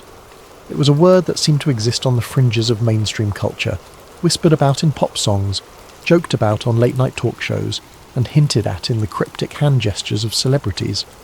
To Sarah, it had always been more of a meme than a reality, a fantastical idea too outlandish to be taken seriously. But there was something about the way the title was phrased, something deliberate that made her pause. It wasn't framed as a joke, it was a question, a challenge to consider what she might have overlooked. The original post wasn't flashy or dramatic. Instead, it was surprisingly measured, almost scholarly. Written by a user who called themselves Truth Seeker, it described years of research into the Illuminati, a name that conjured images of shadowy figures in darkened rooms, plotting the course of the world. Truthseeker's narrative wasn't about outlandish claims of alien overlords or fantastical rituals. Instead, it painted the Illuminati as a highly organised group, subtle in its influence but pervasive in its reach. According to Truthseeker, the Illuminati wasn't just a relic of history, a secret society born in 18th century Bavaria. It was alive and well, wielding immense influence over politics, entertainment, finance, and global events. Sarah was sceptical, of course. She'd heard conspiracy theories before, and most of them fell apart under scrutiny.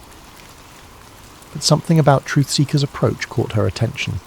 The post was meticulously detailed, filled with links to obscure documents, photographs of architectural symbols, and a web of connections between powerful figures that seemed almost too intricate to dismiss.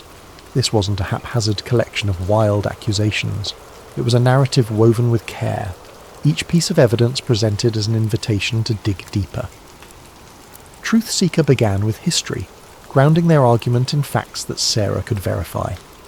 The Illuminati, they explained, was founded in 1776 by Adam Weishaupt, a Bavarian professor of canon law. Originally, it was an intellectual movement, a society of thinkers and visionaries dedicated to the ideals of reason, science, and freedom from oppressive institutions. Weishaupt's vision was noble, even radical for its time, but according to Truthseeker, the organization's original purpose was eventually corrupted. Over the years, the Illuminati transformed from a society of enlightenment into a clandestine group focused on one goal: power. The post continued, outlining how the Illuminati supposedly dissolved in the late 18th century after being outlawed by the Bavarian government. But Truthseeker claimed that this was only the official story. In reality, the group had simply gone underground, adapting to the changing world while maintaining its grip on the levers of influence. Truthseeker pointed to connections between the Illuminati's symbols and modern institutions: the all-seeing eye on the US dollar bill, the pyramid, the number 13. To Sarah, these connections initially seemed coincidental, but the way Truthseeker laid them out made her second-guess her assumptions. The post didn't stop at symbols. Truthseeker provided photos of famous landmarks adorned with strange recurring patterns, triangles hidden in cathedral windows, sunbursts carved into government buildings, and intricate mosaics in corporate logos. Truthseeker described these as breadcrumbs, symbols left in plain sight as a form of control or even mockery. The idea was unsettling. Were these designs meaningless, or had she been blind to a hidden language her whole life? The deeper Sarah read, the more she began to question her own perceptions. Truthseeker mentioned specific events in history, revolutions, economic collapses, wars, that seemed, when viewed through this lens, to follow a disturbing pattern. Powerful figures across centuries, from monarchs to billionaires, were linked by their affiliations, their philanthropy, or their mysterious public statements.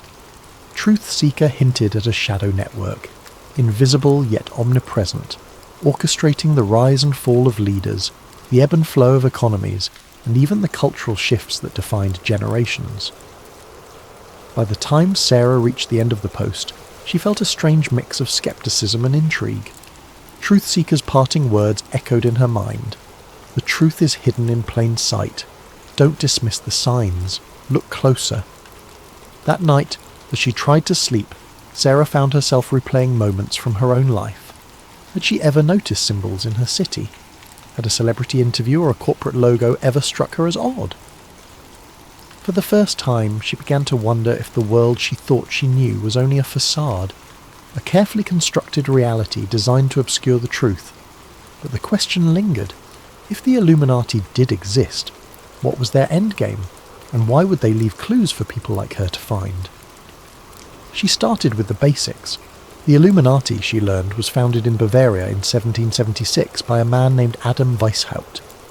Weishaupt was a professor of canon law and philosophy, a man disillusioned by the grip of religious dogma and authoritarian rule. His vision for the Illuminati was radical for its time, an intellectual movement of thinkers who would promote reason, science, and freedom from oppressive institutions. They called themselves the Enlightened Ones, and their goal was to illuminate the path to a freer, more just society. But as Sarah dug deeper, she began to uncover accounts that painted a much darker picture of the group's evolution. The Illuminati of Weishaupt's time had, according to these theories, become corrupted. Its noble ideals gave way to a hunger for influence and control. Some claim the group had infiltrated powerful institutions, governments, banks, religious organisations, not to reform them, but to manipulate them from within. This wasn't just a society of intellectuals anymore. It was, if the conspiracy held any truth, a shadow government shaping the world to its will. As Sarah delved deeper into her research, she began to notice patterns. There were recurring symbols, the all-seeing eye, the pyramid, the number 13, appearing in places that seemed almost deliberately mundane. She found these motifs in the design of the US dollar bill, with its iconic eye atop an unfinished pyramid, accompanied by the words Annuit Coeptis and Novus Ordo Seclorum. A new order of the ages, she thought, tracing the Latin with her finger. Was it really just an artistic choice, or was it a hidden message? Sarah began to see these symbols everywhere. Pop culture was teeming with them, tucked into the corners of music videos, subtly woven into the lyrics of songs, and even hinted at in blockbuster movies. A popular singer holding their hands in a triangle during a concert, a fleeting shot of an eye in an otherwise unrelated ad, a pyramid-shaped stage design. It was almost as if the clues were hiding in plain sight.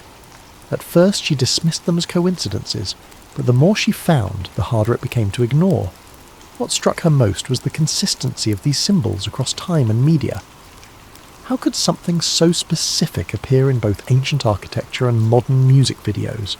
Sarah started to wonder if there was a deliberate effort to leave these marks behind, like breadcrumbs leading curious minds to a hidden truth.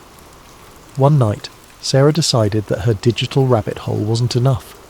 The information she found online, while intriguing, was fragmented, often drowned in speculation or outright fabrication. She needed something more tangible, something rooted in history. So she took her research offline, visiting her local library in search of answers. The library was a quiet refuge, its walls lined with books that seemed to carry the weight of centuries. Sarah wandered through the aisles, pulling volumes on secret societies, conspiracy theories, and historical accounts of clandestine organisations. Most of the material she found dismissed the Illuminati as a myth, a product of overactive imaginations and a culture drawn to the dramatic. Yet, hidden among the more sceptical tomes, she discovered older texts that seemed to hint at something else entirely. These older texts weren't written as fanciful fiction or modern musings. They read like documentation, historical accounts of shadowy cabals and secret gatherings that predated Weishaupt's enlightened ones. One book, its cover faded and edges frayed with time, described gatherings of powerful individuals in candlelit chambers where decisions were made that would alter the course of history. Another referenced symbols and codes used by secret societies to communicate across vast distances, ensuring their influence remained undetected. These accounts were sparse, fragmentary, but they carried a weight of authenticity that sent shivers down Sarah's spine. The most intriguing discovery was a collection of letters, reprinted in one of the books, that purportedly belonged to a member of the Illuminati. The letters spoke of plans to infiltrate key institutions and manipulate public opinion. Phrases like, "the masses must not know," and "the time is near," stood out, haunting in their simplicity. While the authenticity of these letters was debatable, they felt eerily consistent with the modern theories Sarah had been reading. As Sarah sat at a wooden table, under the dim glow of the library's overhead lights, she couldn't help but feel a growing unease. The idea of the Illuminati as a puppet master pulling the strings of society seemed far-fetched, but the patterns, the symbols, the connections, could they really all be coincidence? She thought about the monuments and buildings she passed every day, wondering how many of them bore marks she'd never noticed. She thought about the news, the music, the movies that filled her life. Were they subtly guiding her thoughts and perceptions without her even realising it? For the first time, Sarah began to wonder if she had already been a part of the narrative all along, an unwitting participant in a grand hidden design. And if that were true, who was writing the script? As the weeks passed, Sarah's obsession deepened, weaving itself into the fabric of her everyday life.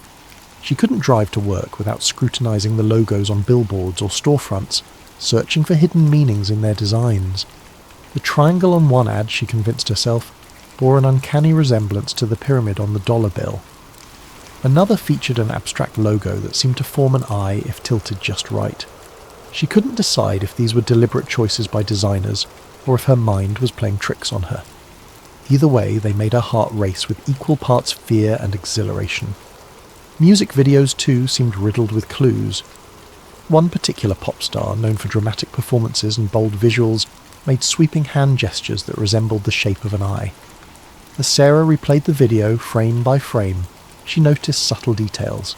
Symbols etched into the background props, a flickering triangle that appeared for only a split second, lyrics that seemed to echo the same message she'd seen online. It's all connected. Even her conversations with friends started to feel suspicious. During a casual coffee date, her best friend mentioned how everything feels orchestrated lately, a comment Sarah might have brushed off months ago. Now, it struck her as significant. Was it a random observation, or was her friend hinting at something more? Were they unknowingly part of the same puzzle she was trying to solve? Or worse, were they aware of her research and subtly warning her to back off? Then came the message. It was late, the kind of evening where the world outside felt perfectly still, as though waiting for something to happen. Sarah was sitting on her couch, scrolling through her phone with the TV muted in the background. Her living room was dimly lit, the glow of her screen casting faint shadows on the walls. She wasn't looking for anything in particular, just idly flipping through news headlines and updates on her favourite forums. And then, without warning, her phone vibrated in her hand. The message was from an unknown number. Her first thought was that it might be spam, but the words stopped her cold. "You're asking the right questions. Be careful." Sarah's heart skipped a beat. She stared at the screen, rereading the message until the words blurred. A chill crept up her spine as she glanced around her apartment. The blinds were drawn, but she couldn't shake the feeling that someone might be outside watching her. She stood up and peered through the gap in the curtains. The street was quiet, bathed in the orange glow of the streetlights. A car was parked across the road, its windows dark and reflective, but nothing seemed out of the ordinary. She sat back down, her mind racing. Who could have sent the message? She hadn't shared her phone number on any of the forums she'd been visiting. Her research was confined to books and the anonymity of the internet. Could it really be a prank? Or was it a warning from someone who knew exactly what she was doing? For a brief moment she considered replying, but something held her back.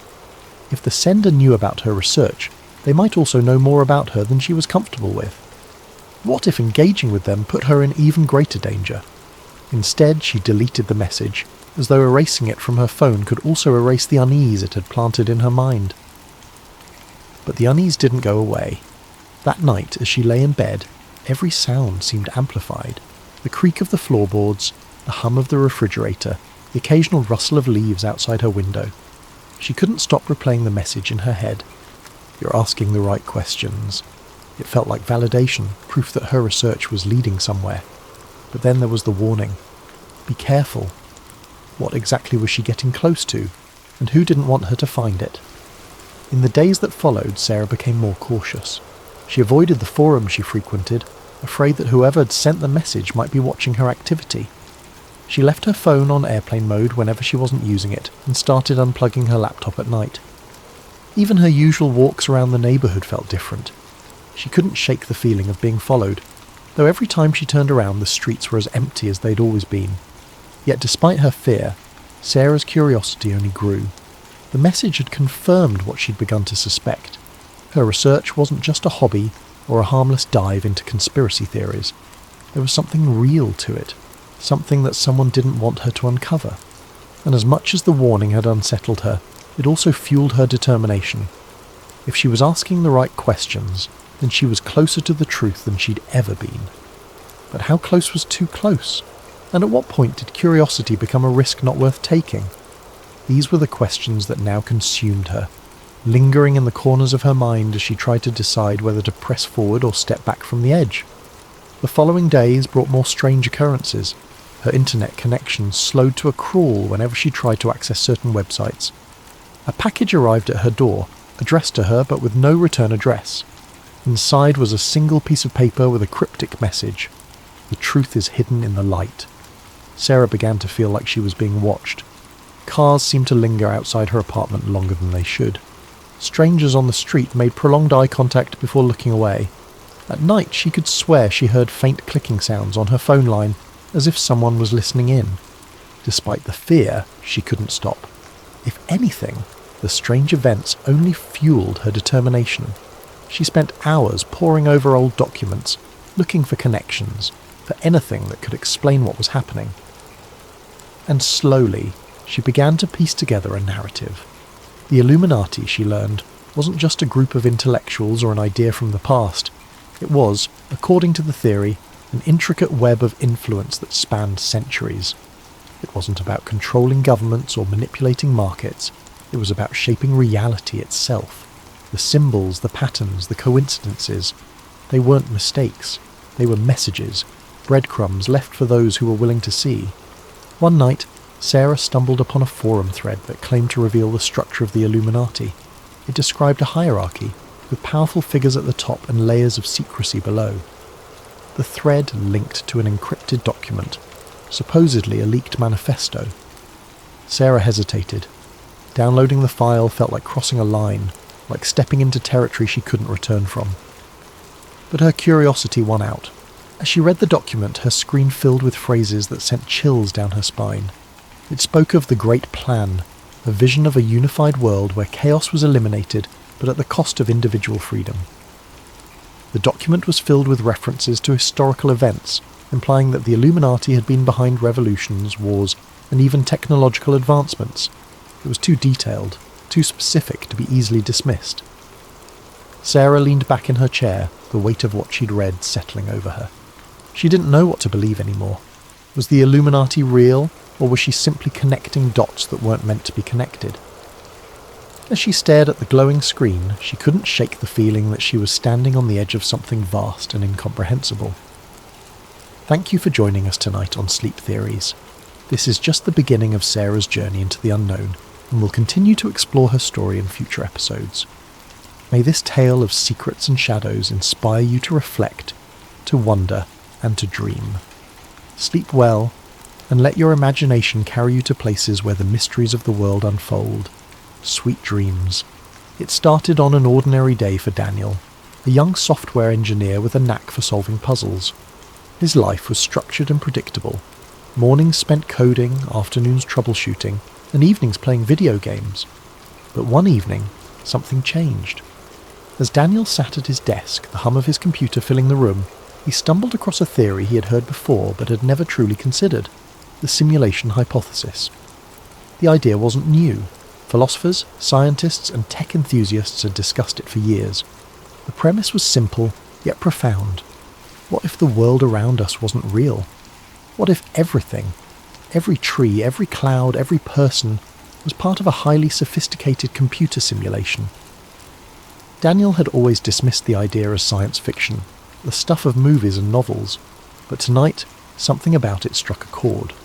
He began reading obsessively, diving into articles, forums, and even academic papers.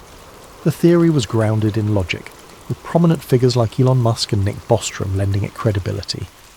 Bostrom's argument was particularly compelling. If humanity ever reached a point where it could create hyper-realistic simulations, it was likely that countless simulated worlds would be created.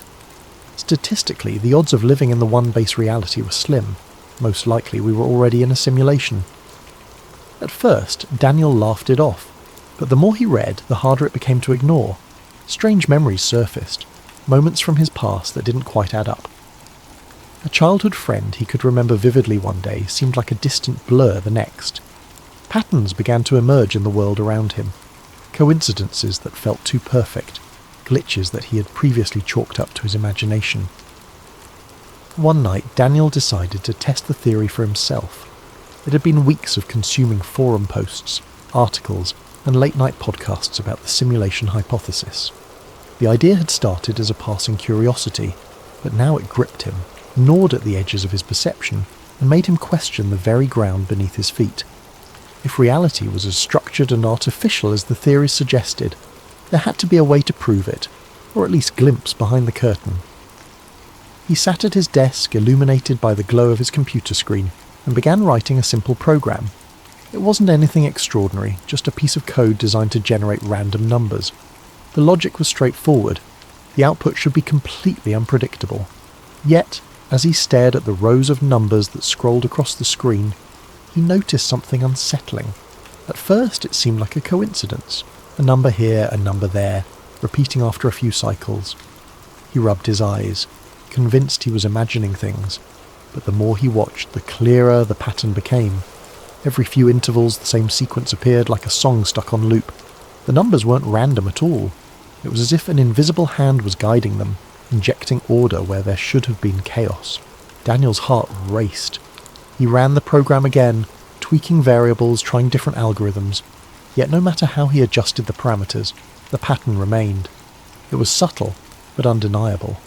It felt deliberate, like someone, or something, wanted him to notice, and that was only the beginning. Once Daniel began paying attention, the glitches seemed to follow him everywhere. Lights in his apartment flickered without warning, even though his landlord had just installed new fixtures. Objects on his desk seemed to shift position when he wasn't looking. His coffee mug moved slightly to the left. A pen rolled a few inches away from where he'd placed it. He told himself he was imagining things, but deep down he wasn't so sure. The strangest moments happened when he ventured outside. On his usual walk to the park, he began to notice strangers behaving oddly. One day, a man in a dark coat walked past him, muttering to himself. Daniel didn't think much of it until later, when he saw the same man again, walking in the exact same way, muttering the exact same words. It wasn't déjà vu. It was like a scene repeating in a poorly rendered video game. And then there was the bird. It was a quiet afternoon, the kind Daniel usually enjoyed. He sat on a park bench sipping coffee when he saw a sparrow dart across the sky. It was an ordinary sight, but halfway through its flight the bird froze. It wasn't slowing down or adjusting its path, it was frozen in mid-air, its wings caught in an unnatural pause. Daniel blinked, his heart pounding. A second later the bird resumed its flight, as if nothing had happened. He stood up, his coffee forgotten, and scanned the park. No one else seemed to notice. Parents pushed strollers, joggers passed by, and kids chased each other near the swings. To them, the world was moving as it always had. But to Daniel, something was wrong. The bird's pause had lasted only a fraction of a second, but it was enough to shatter his sense of normalcy. He began to see these glitches everywhere. A car parked on the street blinked out of existence for a moment, only to reappear in the same spot as if nothing had happened. Digital clocks glitched, showing impossible times, 4:73 a.m. or 25:01 p.m., before correcting themselves. Even conversations with strangers felt scripted. A cashier at the grocery store repeated the same phrase twice, word for word, with the same intonation and rhythm, as though she had been reset mid-sentence. Daniel couldn't escape the feeling that the world around him was unravelling. Or perhaps it wasn't unravelling. It was revealing itself layer by layer, as if daring him to dig deeper. As weeks passed, Daniel's obsession consumed him, like a fire spreading through dry wood. What had started as a casual curiosity about simulation theory had evolved into an all-encompassing fixation. His once tidy apartment now resembled a war room.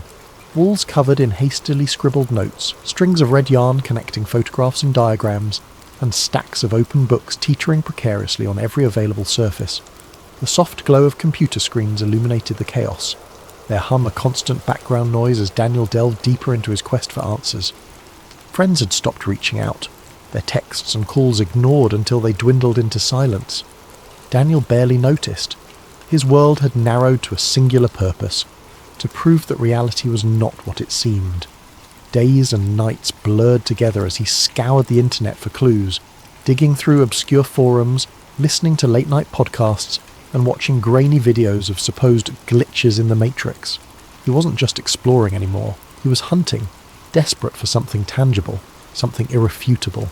And then, one night, he found it.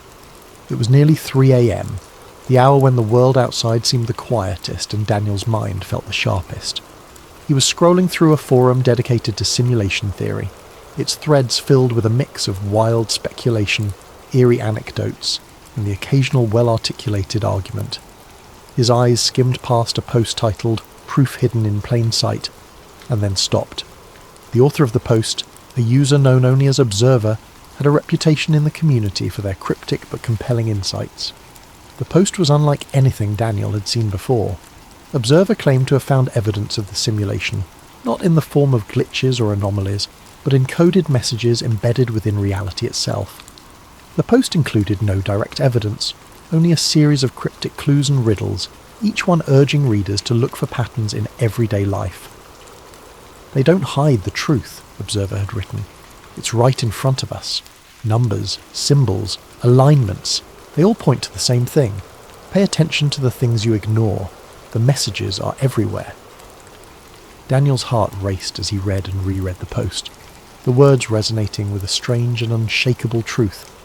The messages were vague, almost maddeningly so, but they struck a chord deep within him. He began to notice them everywhere. The next day, Daniel bought coffee at his usual cafe. As he handed the cashier a $10 bill, his eyes fell on the receipt. The total was $4.42, an unremarkable amount until he noticed the timestamp printed at the bottom, 4:42 p.m. It was the same sequence of numbers he had seen on his phone battery days earlier, and it sent a shiver down his spine. Later that evening, as he walked through his neighbourhood, he passed a billboard advertising a clothing brand. The slogan, written in bold, sleek font, read, "It's all connected." It wasn't the kind of phrase that would normally catch his attention, but tonight it stopped him in his tracks. The words seemed directed at him, as though they were a private message hidden in plain sight. And then there were the stars. Daniel had always been fascinated by the night sky, often spending hours gazing at the constellations from his balcony. But now even the stars seemed to hold secrets. One clear night, as he studied the sky, he noticed an unusual alignment. 3 stars, brighter than the others, formed a perfect triangle. It wasn't a recognised constellation. He'd checked his star charts, and yet it felt deliberate, like a signature left behind by the architects of his reality. The more Daniel looked, the more he found. Random numbers on receipts began to repeat with eerie precision. Phrases and advertisements seemed to echo his own thoughts. Even snippets of conversations overheard on the subway felt too perfectly timed, too meaningful to be mere coincidence. The world around him was starting to resemble a puzzle, one that begged to be solved. But for every clue Daniel uncovered, a new question arose. Were these patterns real, or was his mind playing tricks on him? If the messages were intentional, who or what was leaving them? And most importantly, why? The answers, Daniel felt, were tantalizingly close. Yet the more he searched, the more the lines between reality and illusion began to blur. His once firm grasp on the world around him was slipping, replaced by a growing sense of unease. Somewhere, buried within the fabric of existence, he was certain the truth awaited him. All he had to do was find it. Daniel couldn't shake the feeling that someone, or something, was watching him. At first it was subtle, a twinge of unease when he sat in front of his computer for too long, or the sense that shadows shifted slightly in his peripheral vision. But as days passed, the signs became impossible to ignore. His computer began behaving in ways that defied explanation. Files he hadn't touched would open on their own, random error messages would flash across his screen, and his webcam light flickered on for a few seconds at a time, though he had never enabled it. Each new glitch sent a shiver down his spine. He tried to rationalize it. Perhaps it was a software bug or malware. He ran scans, reinstalled programs, even replaced his webcam entirely. But the anomalies persisted, and with each one, the sensation of being observed grew stronger, like an invisible presence was scrutinizing his every move. Then came the night everything changed. It was late, well past midnight. The quiet hum of the city outside was barely audible over the faint whir of Daniel's computer fan. He had been sifting through yet another obscure forum thread, his tired eyes scanning lines of cryptic text, when the screen suddenly went black. His fingers froze mid-typing, the room plunged into an unnatural silence. Even the gentle buzz of his desk lamp seemed to fade away. Before he could react, white text flickered onto the dark screen. The words were simple but chilling. "You're getting close." Daniel's breath caught in his throat. His pulse quickened as he leaned forward, his face illuminated by the eerie glow of the message. He stared at the screen, half expecting more text to appear, but none did. He tried to type something, anything, but the keyboard was unresponsive. The message remained for a few more moments before vanishing, leaving the screen blank once again. He sat back in his chair, his heart pounding in his chest. Was this a prank? Had someone hacked into his system?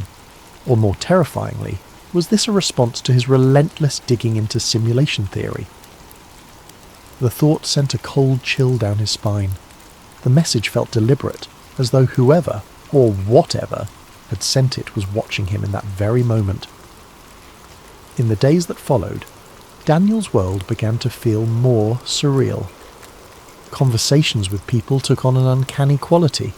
Friends and strangers alike spoke in clipped, almost mechanical tones, repeating phrases with eerie precision. The cashier at the grocery store said, "Have a nice day," in the exact same cadence on 3 separate visits. It was as though the people around him were following a script, their responses pre-programmed and devoid of spontaneity. Even the sky seemed unnatural. Daniel noticed that the clouds rarely moved, hanging in place like props on a painted backdrop.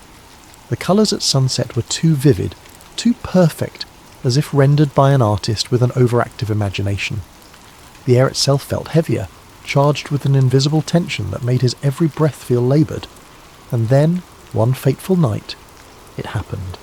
Daniel was sitting at his desk, staring at the blinking cursor on his screen. He had been trying to write down his thoughts, to make sense of the strange events that had been unfolding. But his mind was a whirlwind, and the words refused to come. Suddenly the lights in his apartment flickered and went out. The hum of his computer died, plunging the room into an almost oppressive silence.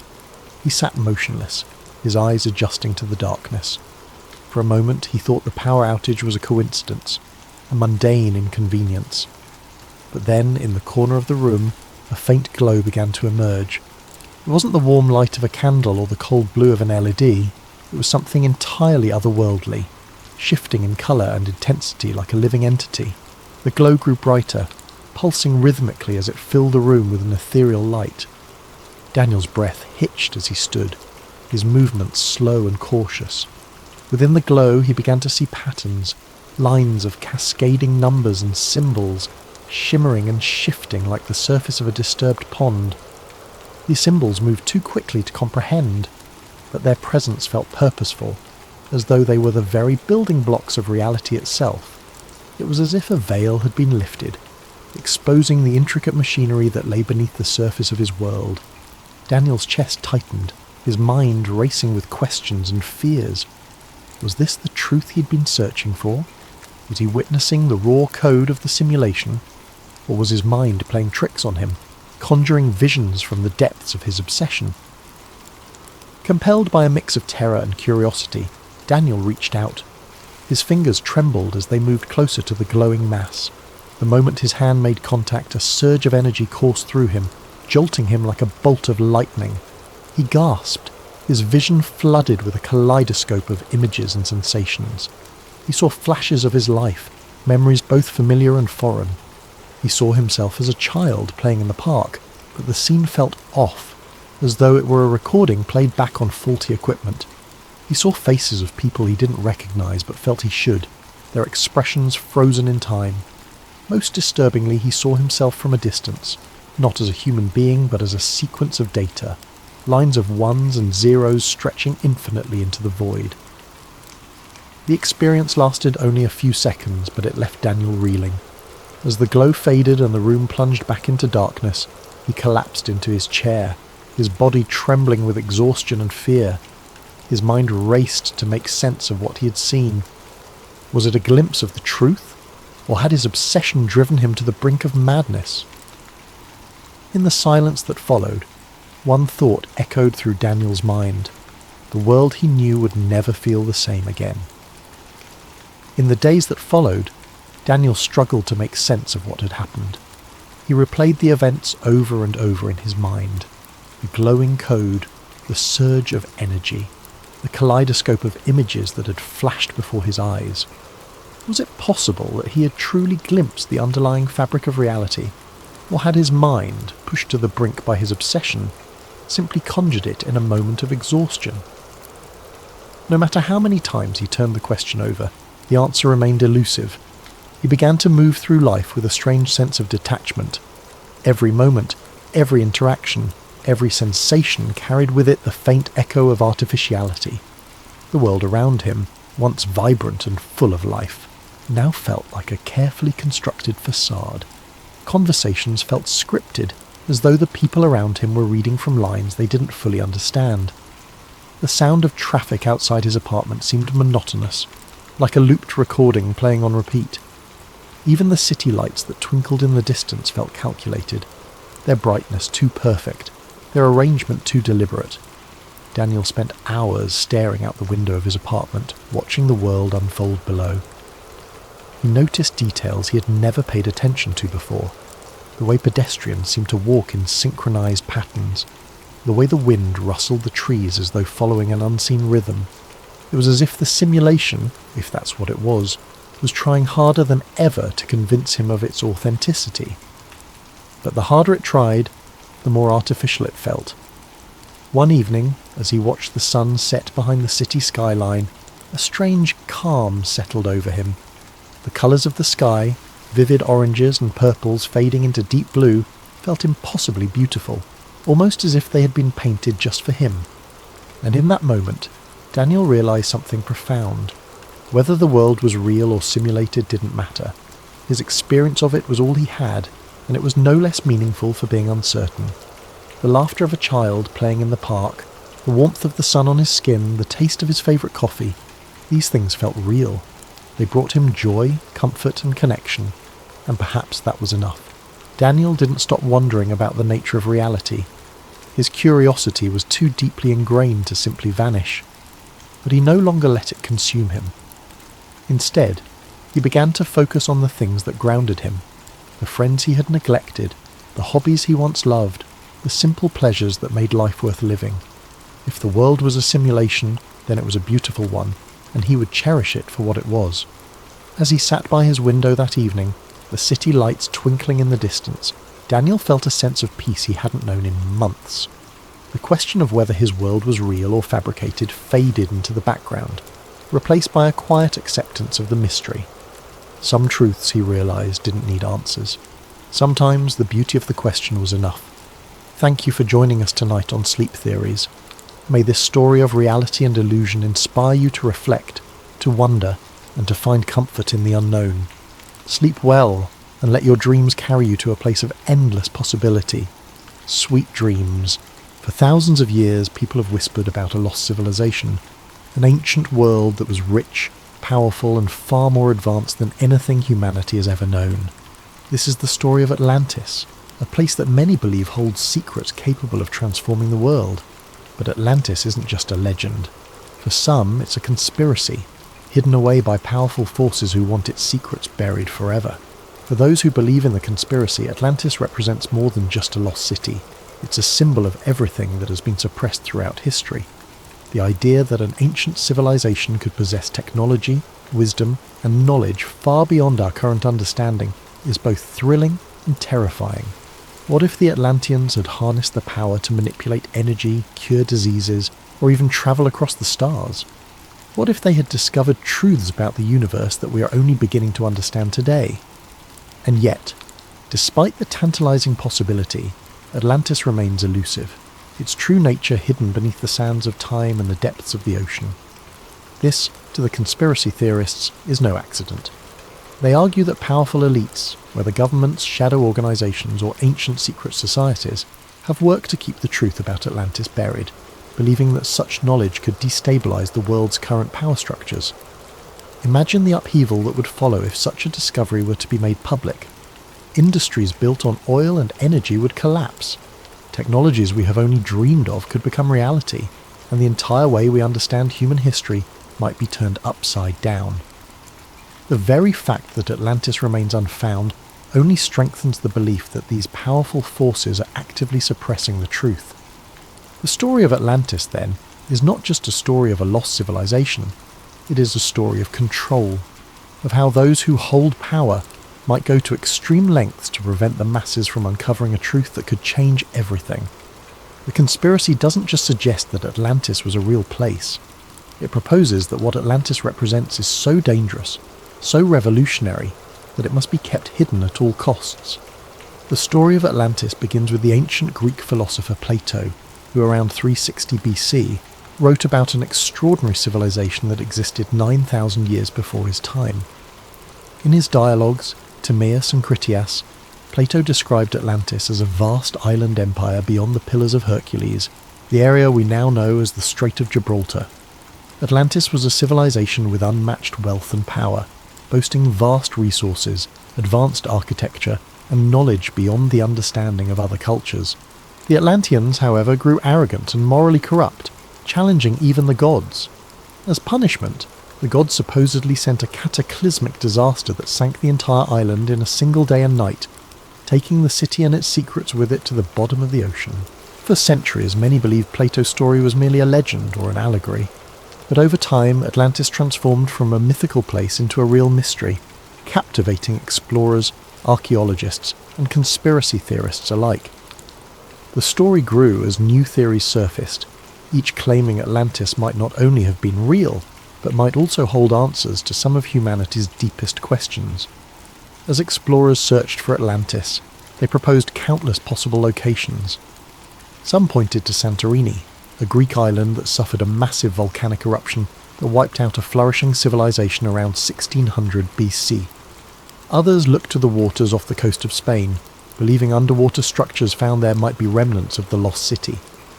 There were even more far-flung theories that placed Atlantis in South America, under Antarctica's ice, or in the Sahara Desert, where a strange ring-like structure known as the Richat structure, nicknamed the Eye of the Sahara, resembles Plato's description of concentric rings in the city's design. Beyond the search for a physical location, the mythological aspects of Atlantis have fascinated scholars and storytellers for centuries. In Greek mythology, Atlantis represents more than just a city.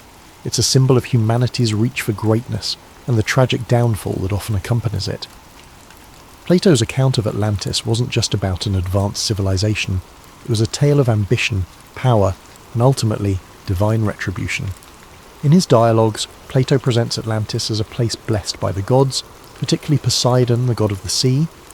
According to legend, Poseidon created Atlantis by carving an island for his beloved mortal wife, Cleito.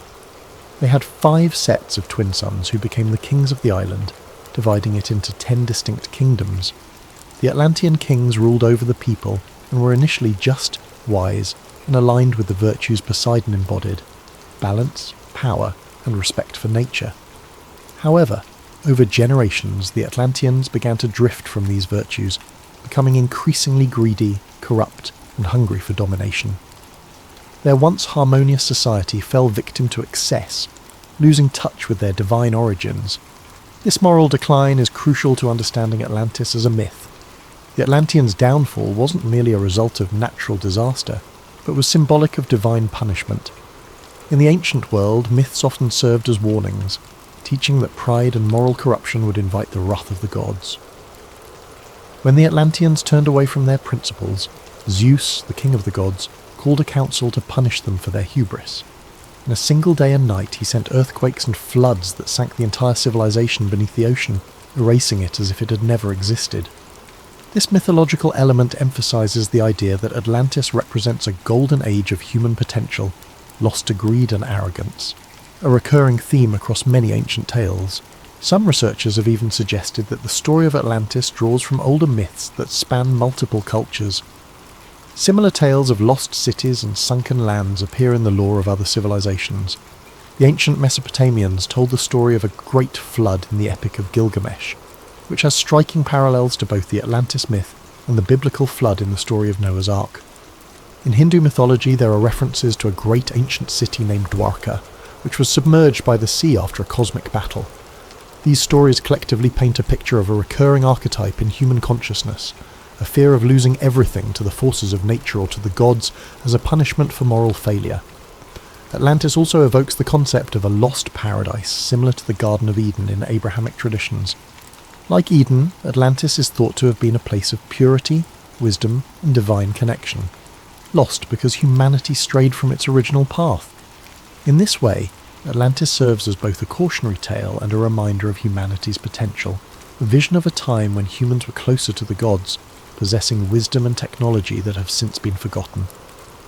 In esoteric traditions and mysticism, Atlantis has taken on an even deeper significance. Some mystics believe that Atlantis was not only advanced technologically, but also spiritually. The Atlanteans, according to these accounts, were highly enlightened beings who had mastered forms of energy and consciousness far beyond what we know today. Some stories describe the Atlanteans as being able to communicate telepathically, access different planes of existence, or even achieve physical immortality. In these mystical views, the fall of Atlantis wasn't just a loss of a city, but the loss of a spiritual and intellectual height that humanity has not yet regained. For many in modern times, Atlantis has come to represent an idealized utopian society, a lost civilization that embodied humanity's greatest strengths and fell to its greatest weaknesses.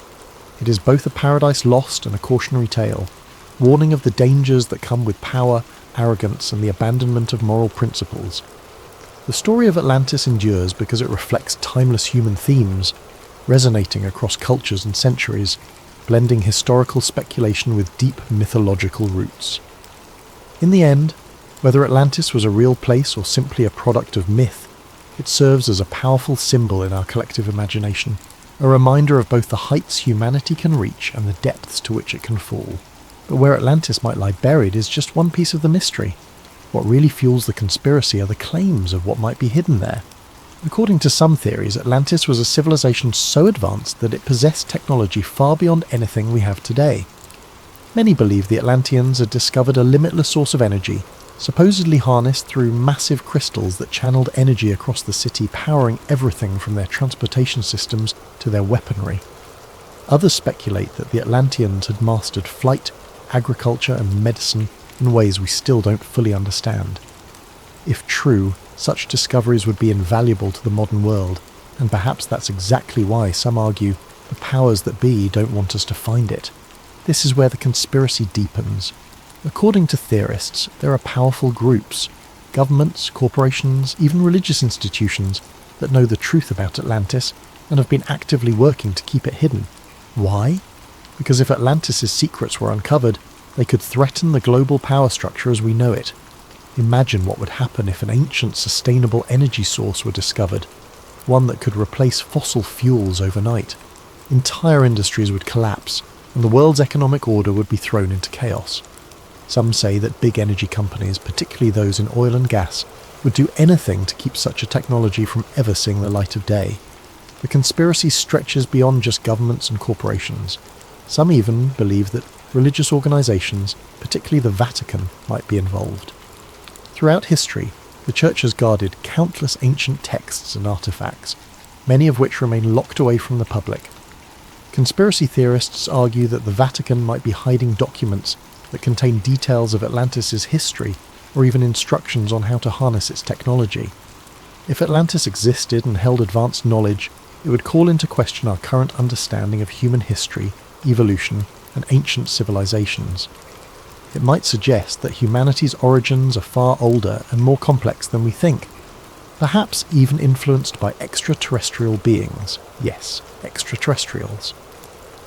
Another popular theory in the Atlantis conspiracy suggests that the Atlanteans were either in contact with aliens or might even have been extraterrestrials themselves.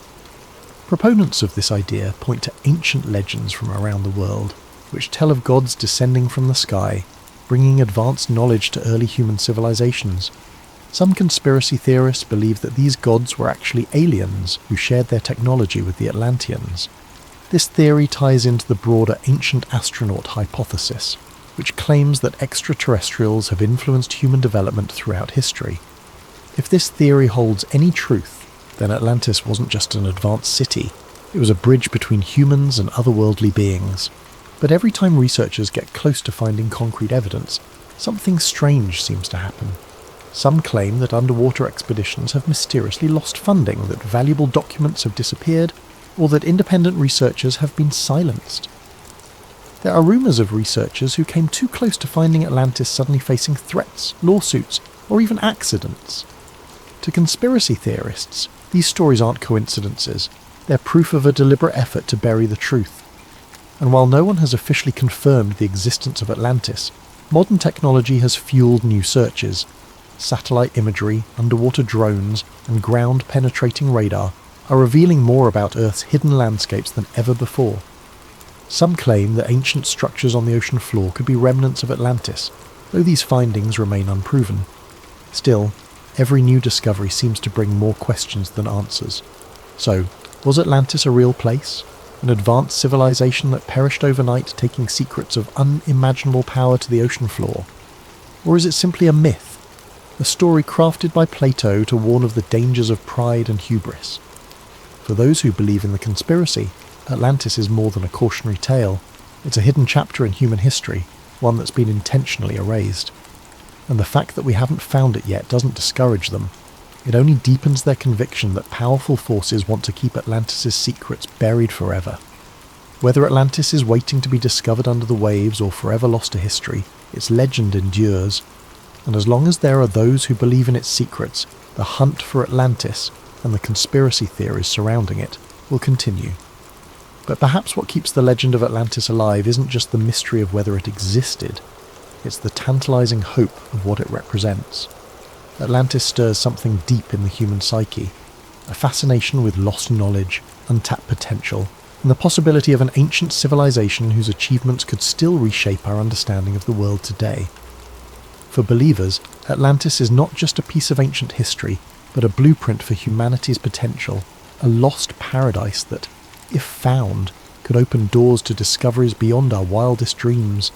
Some conspiracy theorists even suggest that Atlantis' secrets could include revolutionary technologies that we have yet to rediscover, like the ability to harness limitless energy, profound medical knowledge that could extend human life, and scientific principles that could explain phenomena still unexplored. These theories weave Atlantis into modern discussions of everything from quantum mechanics to alternative energy sources, implying that a trove of Atlantean wisdom might lie buried beneath the waves, capable of catapulting humanity into a new golden age. If only it could be unearthed. And yet, for as many who yearn to find Atlantis, there are those who believe that powerful entities have gone to great lengths to keep it hidden. They argue that governments, secret societies, and powerful corporations have suppressed evidence of Atlantis to maintain control. To these believers, it's no coincidence that promising discoveries vanish, or that funding for Atlantis research is mysteriously pulled. They believe that a world order dependent on fossil fuels, financial hierarchies, and centralized power would have everything to lose if Atlantis, and the technologies it may have possessed, were ever uncovered. Even more mystically inclined theorists claim that Atlantis holds keys to spiritual truths and enlightenment, suggesting that the Atlanteans had access to higher levels of consciousness, or even contact with celestial beings. Some argue that Atlantis was a civilization that bridged humanity and the divine, with its knowledge guiding humans to higher planes of existence, until that knowledge was lost, either through human folly or deliberate erasure. For these believers, rediscovering Atlantis could mean reclaiming a path towards spiritual awakening, allowing humans to reconnect with an ancient divine understanding of the universe and our place within it. So as modern technology improves and underwater exploration pushes into new frontiers, the question remains, will we ever uncover the secrets of Atlantis? Is it possible that sonar scans or satellite imagery might someday reveal a submerged city, finally proving Atlantis was real? Or will it remain forever shrouded in mystery, protected by the ocean's depths and the weight of millennia? Perhaps it's this very elusiveness that keeps Atlantis alive in our imaginations.